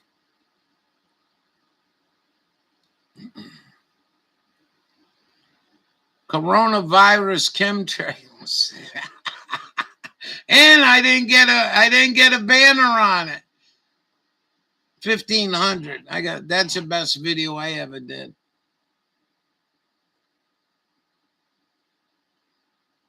I don't even remember this. Look at that sky. That's what I'm talking about. I got fucking assholes that want to argue about aircraft exhaust. This is what my sky looks like most of the fucking time. Uh-oh, I spoke too soon. Who needs an atmosphere? This was March 2020. And it's gotten worse. It's gotten worse. It's every fucking day in the summer. Every fucking day. Every fucking day.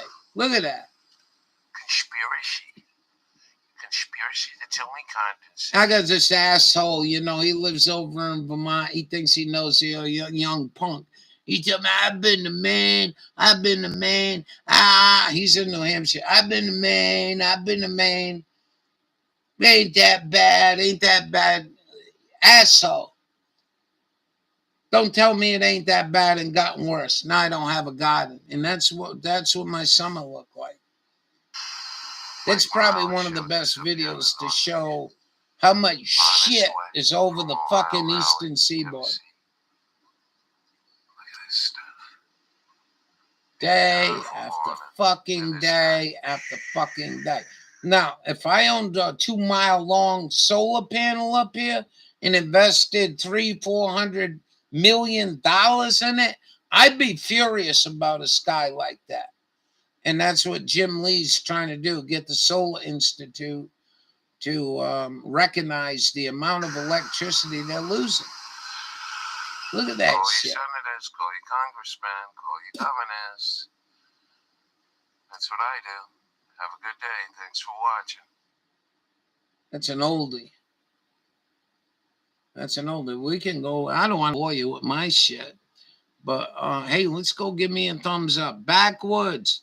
Wow, it's been a year already now. Time to fly by. Take care, brother. I've been saying for a while they are putting sickness in those chemtrails. And that was Kimberly Hollingsworth. And she's over in Vermont. So this asshole that I got to put up with on ham radio, he's just an absolute asshole. Like some of these patriots that I've been dealing with, I've known them for years, but they've changed so much. Just fucking idiocy. Look like a den at it again. Them are at it again. Sharon, God bless, in South France. No planes, blue sky. Strange, isn't it? Yep, this guy's from France. Medalist Pesados. Oh, something. And then we got our good friend Dawn, who didn't even get a thumbs up and didn't get a heart. How the hell that escaped me? I always like to reward people that stop in and leave a little comment, Calm job banner. Yeah. That's kind of a small banner, ain't it? Hey, let's go give me a thumbs up. Why not? That had 412 views. Look at that. Get the latest information for the Corona Bona by the CDC. All right. Well, what do you want to do next? What time is it? It's raining.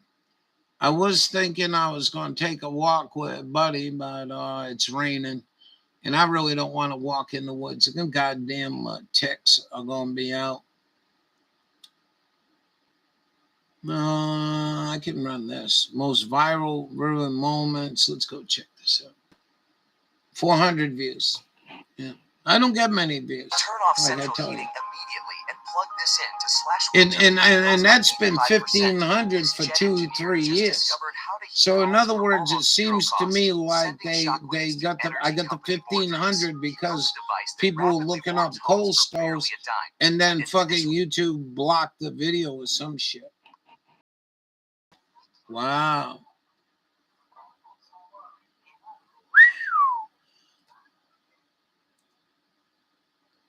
Fuel truck explodes on the Kerch Bridge, which connects the occupied Crimea and Peninsula with Russia. Oh, this was the attack. This was the attack.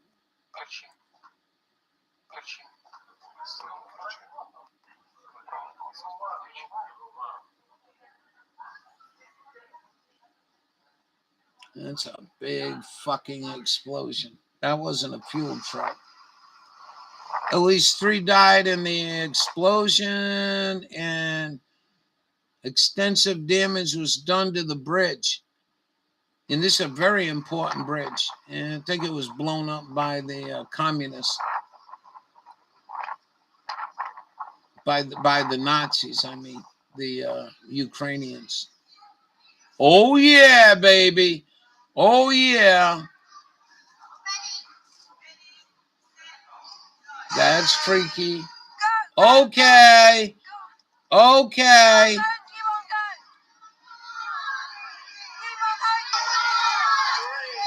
What the fudge? Uh-oh, elephant.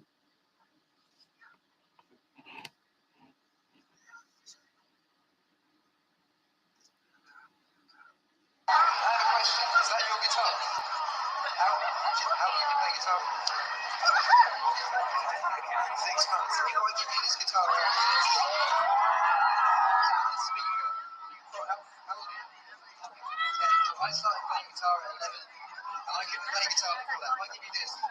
Make your practice every day, right? Every day. You start buzzing. I basically did this when I was your age, so you do this every day, and I promise you, you'll do it. I don't know who this guy is. Oh, this is cool. I'd love to be doing this right now. This is on my bucket list to do. It really is. Point of the Mountain, Utah. We got the school there. Oops.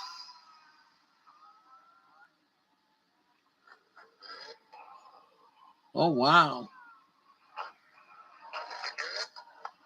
Wow, ain't that cool? Get rid of the tailgater.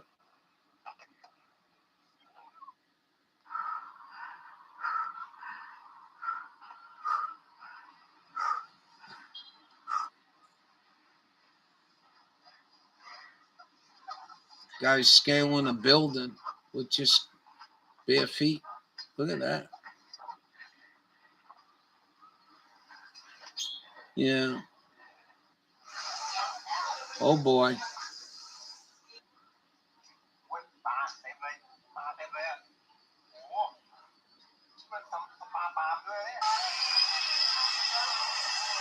The 32-pound rabbit. Something. 32-pound rabbit. Where's Penny? There you go. That's huge. I'm bigger than some dogs. Oh, home on the range. What time is it? I'll go another half hour, then we're going to clear out. I don't know what to do. Maybe I'll clean the house. They're coming Monday. to install that thing. We're going to see how that goes. Jeff Williams. Let's see what Jeff Williams is up to. Beautiful blue sky, man. See this? Do you know what it is? It's obsidian. It's a big sill of obsidian. Obsidian. See this? It's trapped in this. Tocopah, California. Wow, obsidian. I make beautiful arrowheads with them. They'll kill a deer. And it's fine grain. And it's basically glass, volcanic glass. But this is a fantastic. Well, I got clear obsidian. I got cinnamon obsidian. But I want you to see it. It's very rare to see these things I in don't know nature. if I could find any. It's been a long time. Cool, isn't it? I got it somewhere. Wow. Now I'm standing on the outer chill margins. And look how the intense heat from the sill. Somebody told me when you go to these obsidian places, you got to be careful. That obsidian go right through your boot. Shank boot.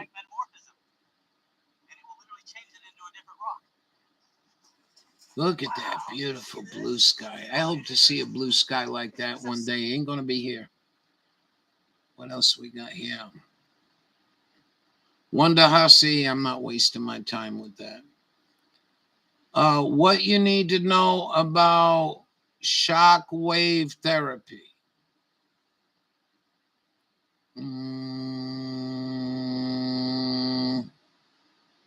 Glide, I don't do Glide anymore. I should unsub from them. We got what else we got here? That's about it. I really don't have much else. Kanye West, I'll tell you something. I wasn't following this shit, but boy, he's a pretty smart young lad. He's a pretty smart young lad. Let's go watch The Embarrassment. Watch this shit. This is crazy. 470 views, maybe. Deer make short popular. Maybe. I'm not going to play the audio on it. I don't think there's any need. But Joe's, watch how close he gets to this guy. I mean, I thought he was going to reach down and grab his junk. So we're all doing all right. Everyone's doing all right. We got our friend playing Bunko. Bunko, if you never heard of it, Bunko. Today, Grove is doing Bunko. I called. Would you do me a favor, Dawn? And I'm not trying to pry into anyone's business. Would you text dearest Dawn? I called her. She's always really good. She's always really good. Either she'll answer the phone or get right back to me. She didn't answer. Surgery week from tomorrow. I'm not paying attention to distractions. Surgery tomorrow. Here he goes. Here he goes. Here he goes. Testing the waters. Look at this. Look at that. Oh, get your hands off me. Thank you.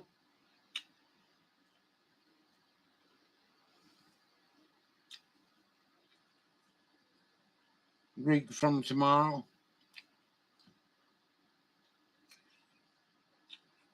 We're gonna hear from you on Saturday. A phone call maybe, or dude calling or something.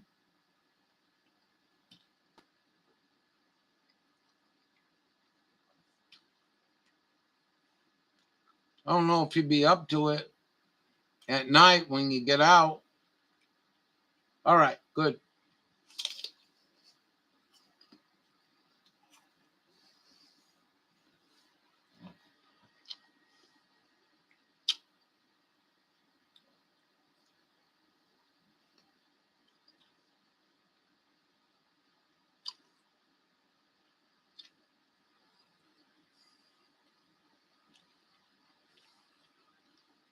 All right. All right. What was it, you know?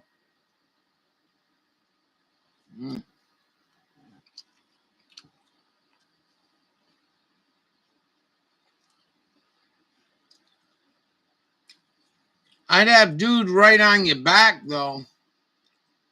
Operation here. You don't want to wake up after surgery with a penis.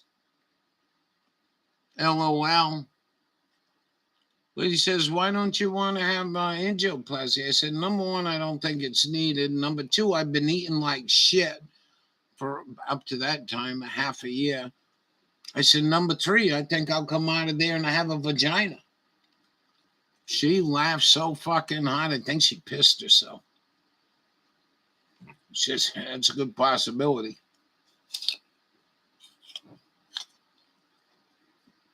Yeah.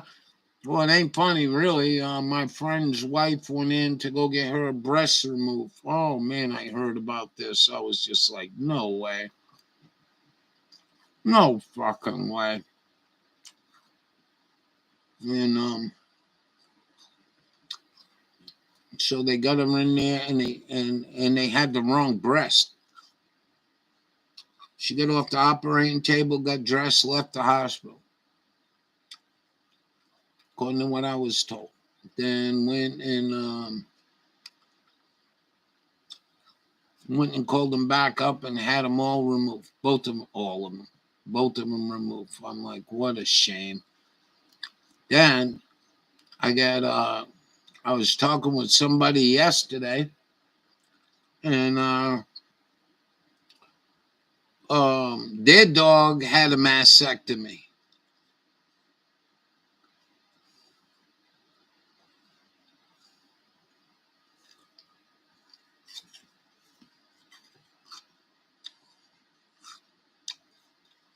Then I was talking to somebody here in the room, and their dog's going in for a mastectomy next week.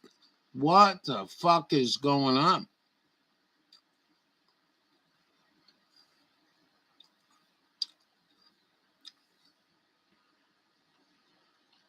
Wow.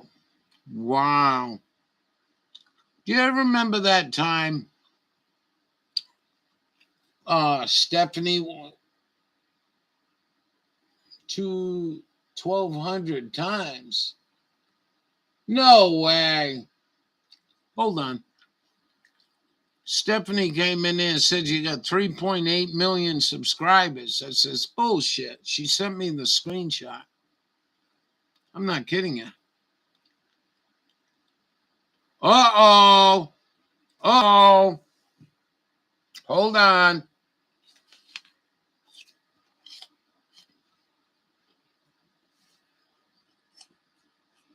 Does X3 work? Verified buyer Elton G said the X3 system is the real deal. My muscle growth and... This is Dr. 7. Diesel supplies are very scarce across the north and in the southeast of the United States. Supplies at the lowest seasonal level for this time of year in the U.S., saying they only have 25 days of this industrial fuel left in storage. So they're calling this a crisis now, saying that it's getting worse and getting out of control. And because these conditions are rapidly evolving, they're saying that Mansfield is moving to alert level 4 to address market volatility. Mansfield is also moving the southeast to a code red.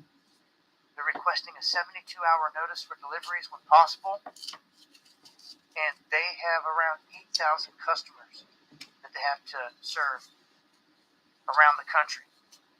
Now, Mansfield is also saying that in many areas on the East Coast, diesel fuel prices are 30 to 80 cents higher than the average market. They're saying it's all because supplies are tight. They're expecting things to get worse. There's really no solid game plan to fix this. So they're saying at this point, everything runs off the diesel, all the big trucks and vans moving all the freight, even the big trucks that are bringing your regular gas to your gas station, they run off the diesel. Right now, it's at the lowest level ever for this time of year. So inventories at a record low. Few weeks worth of diesel left. Warning signs being kicked out. God damn it! Don't fuck me up. Don't sit fuck me up. heading into winter. Don't fuck me up. I got my 2 pallets of coal. I'm gonna pay through the nose. Fucking Prices to continue to climb. And as I said before, no diesel because deliberate these route. diesel trucks and all these big What do I got to do? Contact the Amish? Have them go up there with a 20 mule team?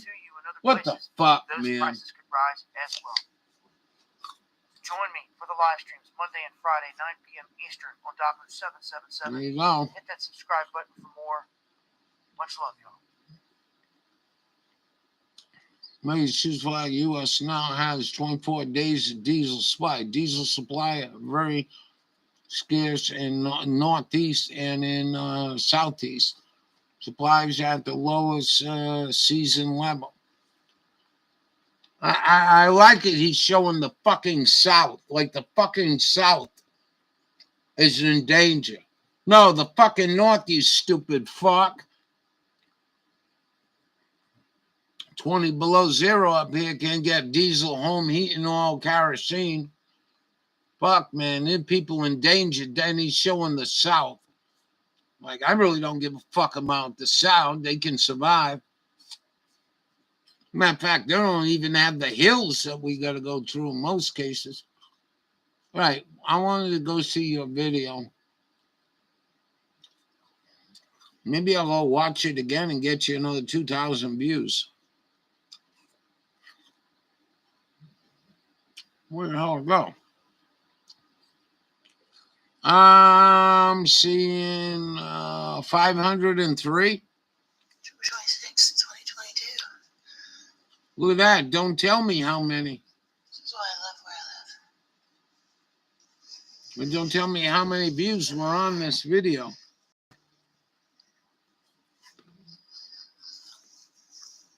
All right. I'll go here. It says 503 on my end. Did you get that?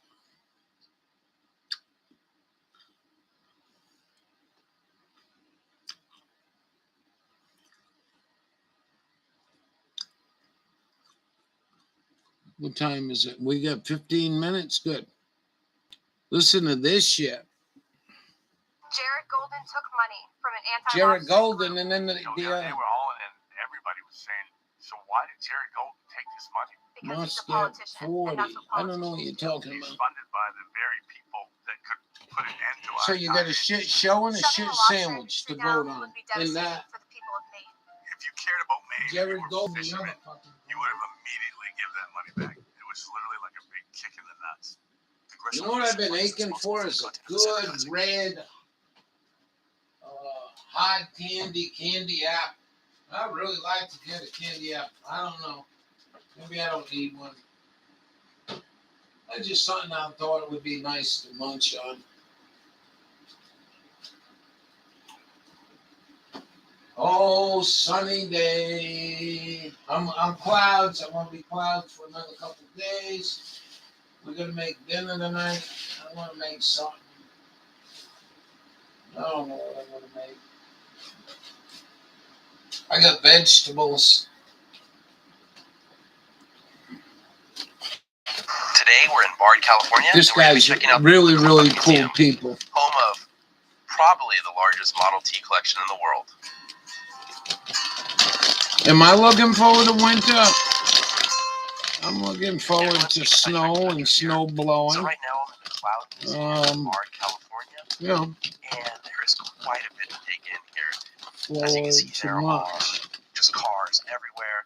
I'm really looking forward to taking a look around this place. Oh. There's some buildings that you can go in and check out as well. I want to get you this other one. 1931 motorhome to check out. There's a Ford museum. I don't know. With it's a factory. It's Henry Ford's original factory. They turned it into a museum. Outrageous. Right on Highway S24, about 10 miles north of Winter Haven, California. Even though we're not that far from the interstate, we saw hardly any other cars on the road on our drive out here. And I believe we are the only visitors here at the museum at the moment. Here's the museum sign mentioning that this is probably the largest collection of Model Ts in the world. In addition to the Model Ts, here's a listing of some Model of the other T, things. Model A's. All right, so let's head on in and see what there is to see here at the Cloud Museum. There was a shitload of Ford models made. K, N, M, all kinds of shit. The alarm is to alert the caretaker that somebody's on the property, and probably to also make sure that we pay our admission, which is $10. Wow, there is a lot to take in here. I'm not even sure. $10 to walk around in here. What a deal. I imagine if you're into Model Ts, you could probably spend hours here. Guaranteed no rattlesnakes. So this museum hosts the collection of Johnny Cloud. How insurance goes 2 months minimum. Holy Mr. shit. Cloud started the collection in 1989, and now it contains hundreds of vehicles, as you can see. I'm not a big car guy, but I know the Model T was made by Ford from 1908 to 1927 and was really one of the first affordable cars that the average person could actually afford. These cars changed the world. Check out this replica Texaco gas station that we're heading towards. Look in the back seat for old dimes, nickels, quarters, pennies.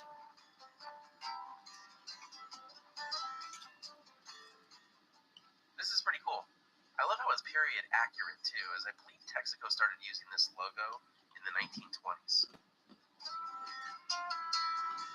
Wow. At the gas station, they have a 1930s motorhome.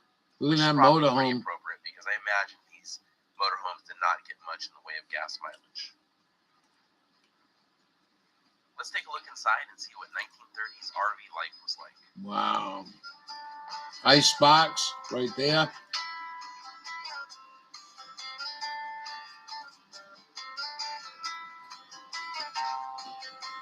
Of Wow. course, this doesn't compare to today's RVs, but for What? 1930, I imagine. Look at a heavy Of course, this doesn't steel compare top to on that today's thing. RVs. Holy shit. 1930s, I imagine this was living in style.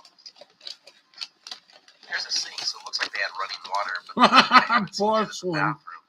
Maybe they hadn't figured out how to do a septic tank yet.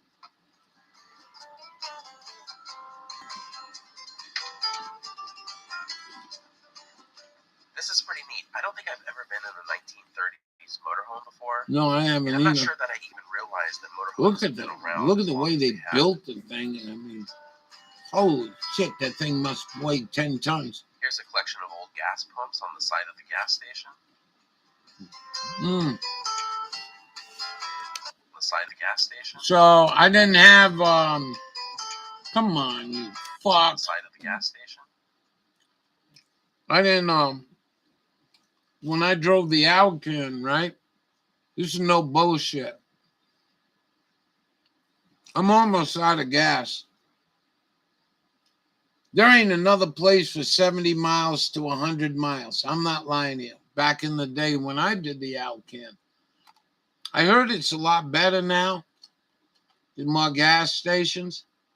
But do you guys remember this little ball and it had a ball in it? And as the gas was pumping, it would spin around? Well, the one with the ball on the side was a gas station. And at the time was $4.50 a gallon US. I think it was 69 cents a liter, if I'm not mistaken. And I pulled in, single pump. Didn't know if they were open or not. The parking lot was plowed, so you would think somebody is there, but I'm not sure. And I see a barn next to it with a barn door open.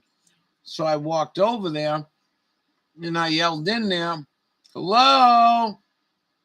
Motherfucker ain't scream at me. "I'll be with you in a minute." I go back to the car, my truck. Fucker comes out. Well, you impatient? You're an impatient bastard. Man. Just a true goddamn story. And I'm looking at him.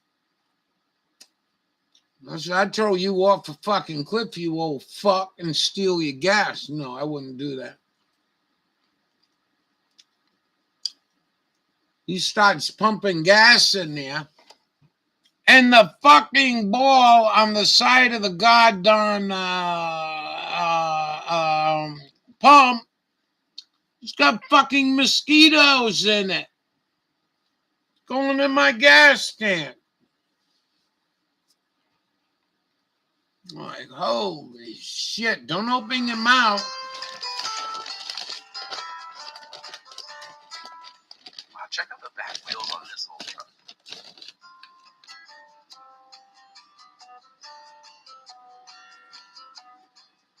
I don't know enough about cars to distinguish, say, a 1914 from a 1926 Model T, so I really can't say what most of these are, as there are no signs.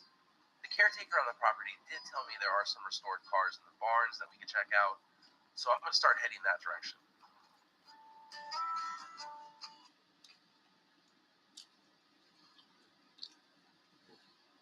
'84, my time. I don't know what that means. That's all right.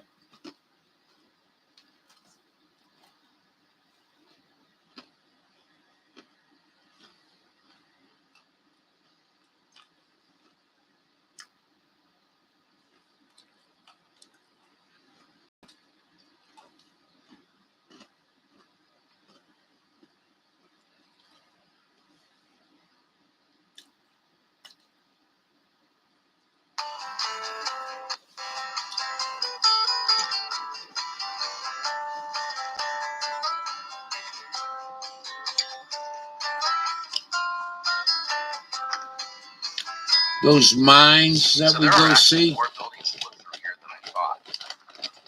So I guess we'll start out here at 1900, 1930, old mines in the middle of fucking nowhere. And you drove in there with one of them cars. That's a incredible. lot of random stuff in here.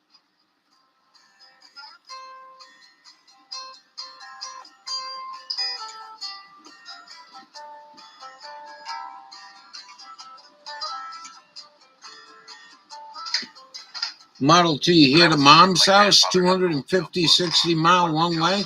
Holy shit. Prince Albert in a can, then telling them to let him out. And I never got that joke until years later. Here's the meat grinder section of the museum.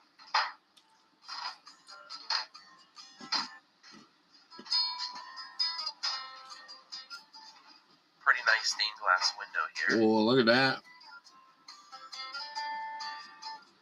This place has pretty much everything but the kitchen sink. Well pumps. Look at that little stove, coal stove. Look at that cooking stove. Love to have one. Oh, this here. Kitchen sink down here. This here, hold on. You motherfucker.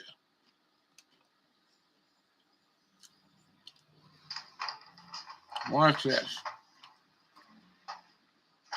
I was really hoping there would be a kitchen sink down here. This here. These boxes up here and this here.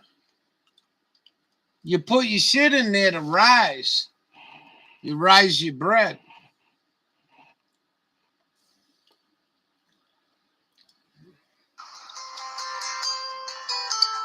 You want to see old boat motors? This place has old boat motors. Red box, yep. Wow. So this building is just labeled antiques. So let's take a look inside and see what's in here.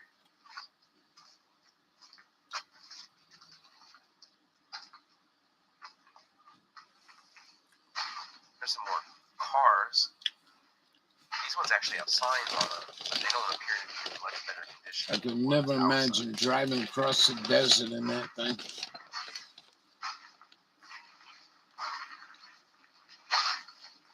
Oh wow, check out this room. This looks like something out of a movie. And I'm talking a horror enter a room like this in a movie, something bad is going to happen. Hopefully not in this video, though.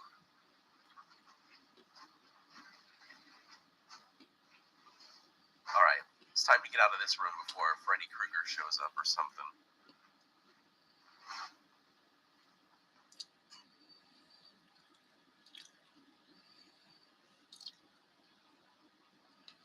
Please, somebody help! My t-shirt sucks!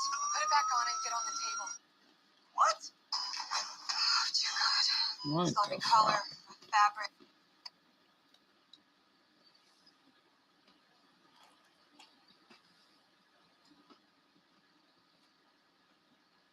I used to bake bread, and that was my biggest problem. Was not have a warming bin. Here's The a post oven office didn't replica. work.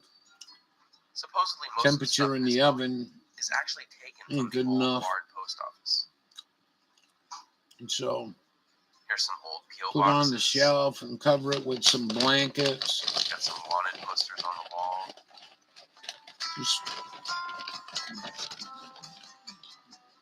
Here's the safe. And the office. This building isn't labeled. Let's see what we have in here.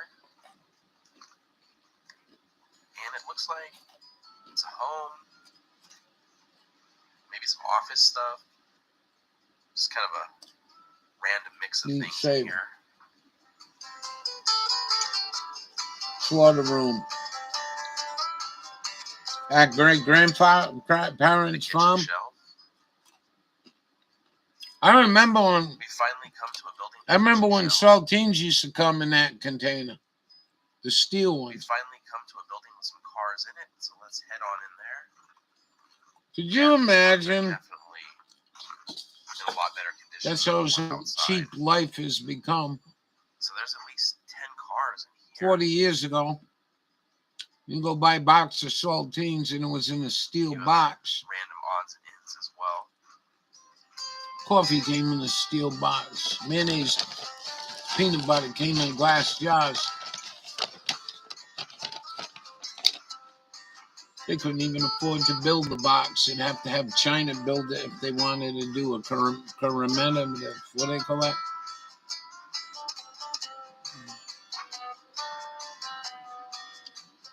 Some penny farthing bicycles. This one's from 1914. I think it looks great for being over 100 years old, but when I see old cars like this, it definitely makes me thankful for today's modern cars. Marvin Memorial's Cemetery lettering. That's pretty interesting. This room has quite a few cars in it. Dodge on the right. Gas pumps too. Don't look like an original color. Informational signs on the cars. I don't think they painted them blue. Purchase price was. Like this 1926 Model T was $850 new, which is just amazing. $850, real money. $50 was probably a lot of money in 1926, but still to think that you could buy a So car for $850. the dollar's worth 30 bucks right now. Quite a few baby carriages. That'd be $32,000 if I'm not mistaken. Here's an old school bus. $800 times 30.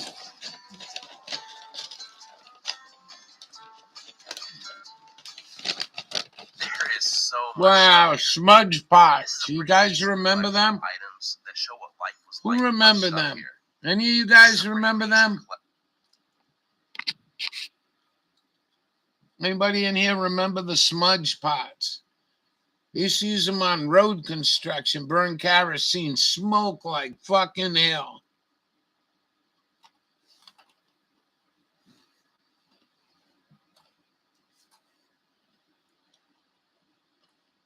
Collection of items that show what life was like in the early part of the last century. If you're into this sort of thing, especially if you're into Model Ts, and you find yourself near Bard, California, the Cloud Museum is worth a stop. Just be prepared to spend way more time here than you thought you would. So that's our look at Bard, California's Cloud Museum. Excellent. Thank you so much for watching. If you enjoyed the video, please give it a thumbs up. Consider Perfect. subscribing, and we'll see you next week. I like his videos.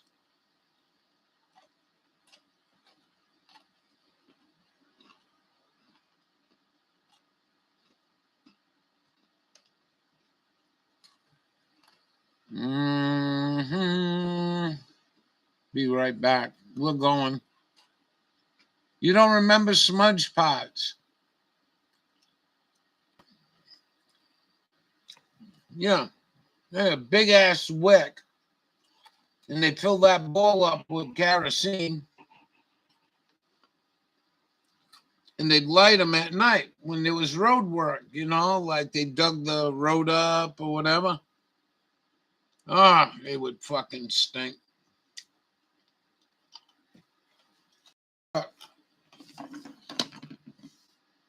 I want to thank everybody for coming today.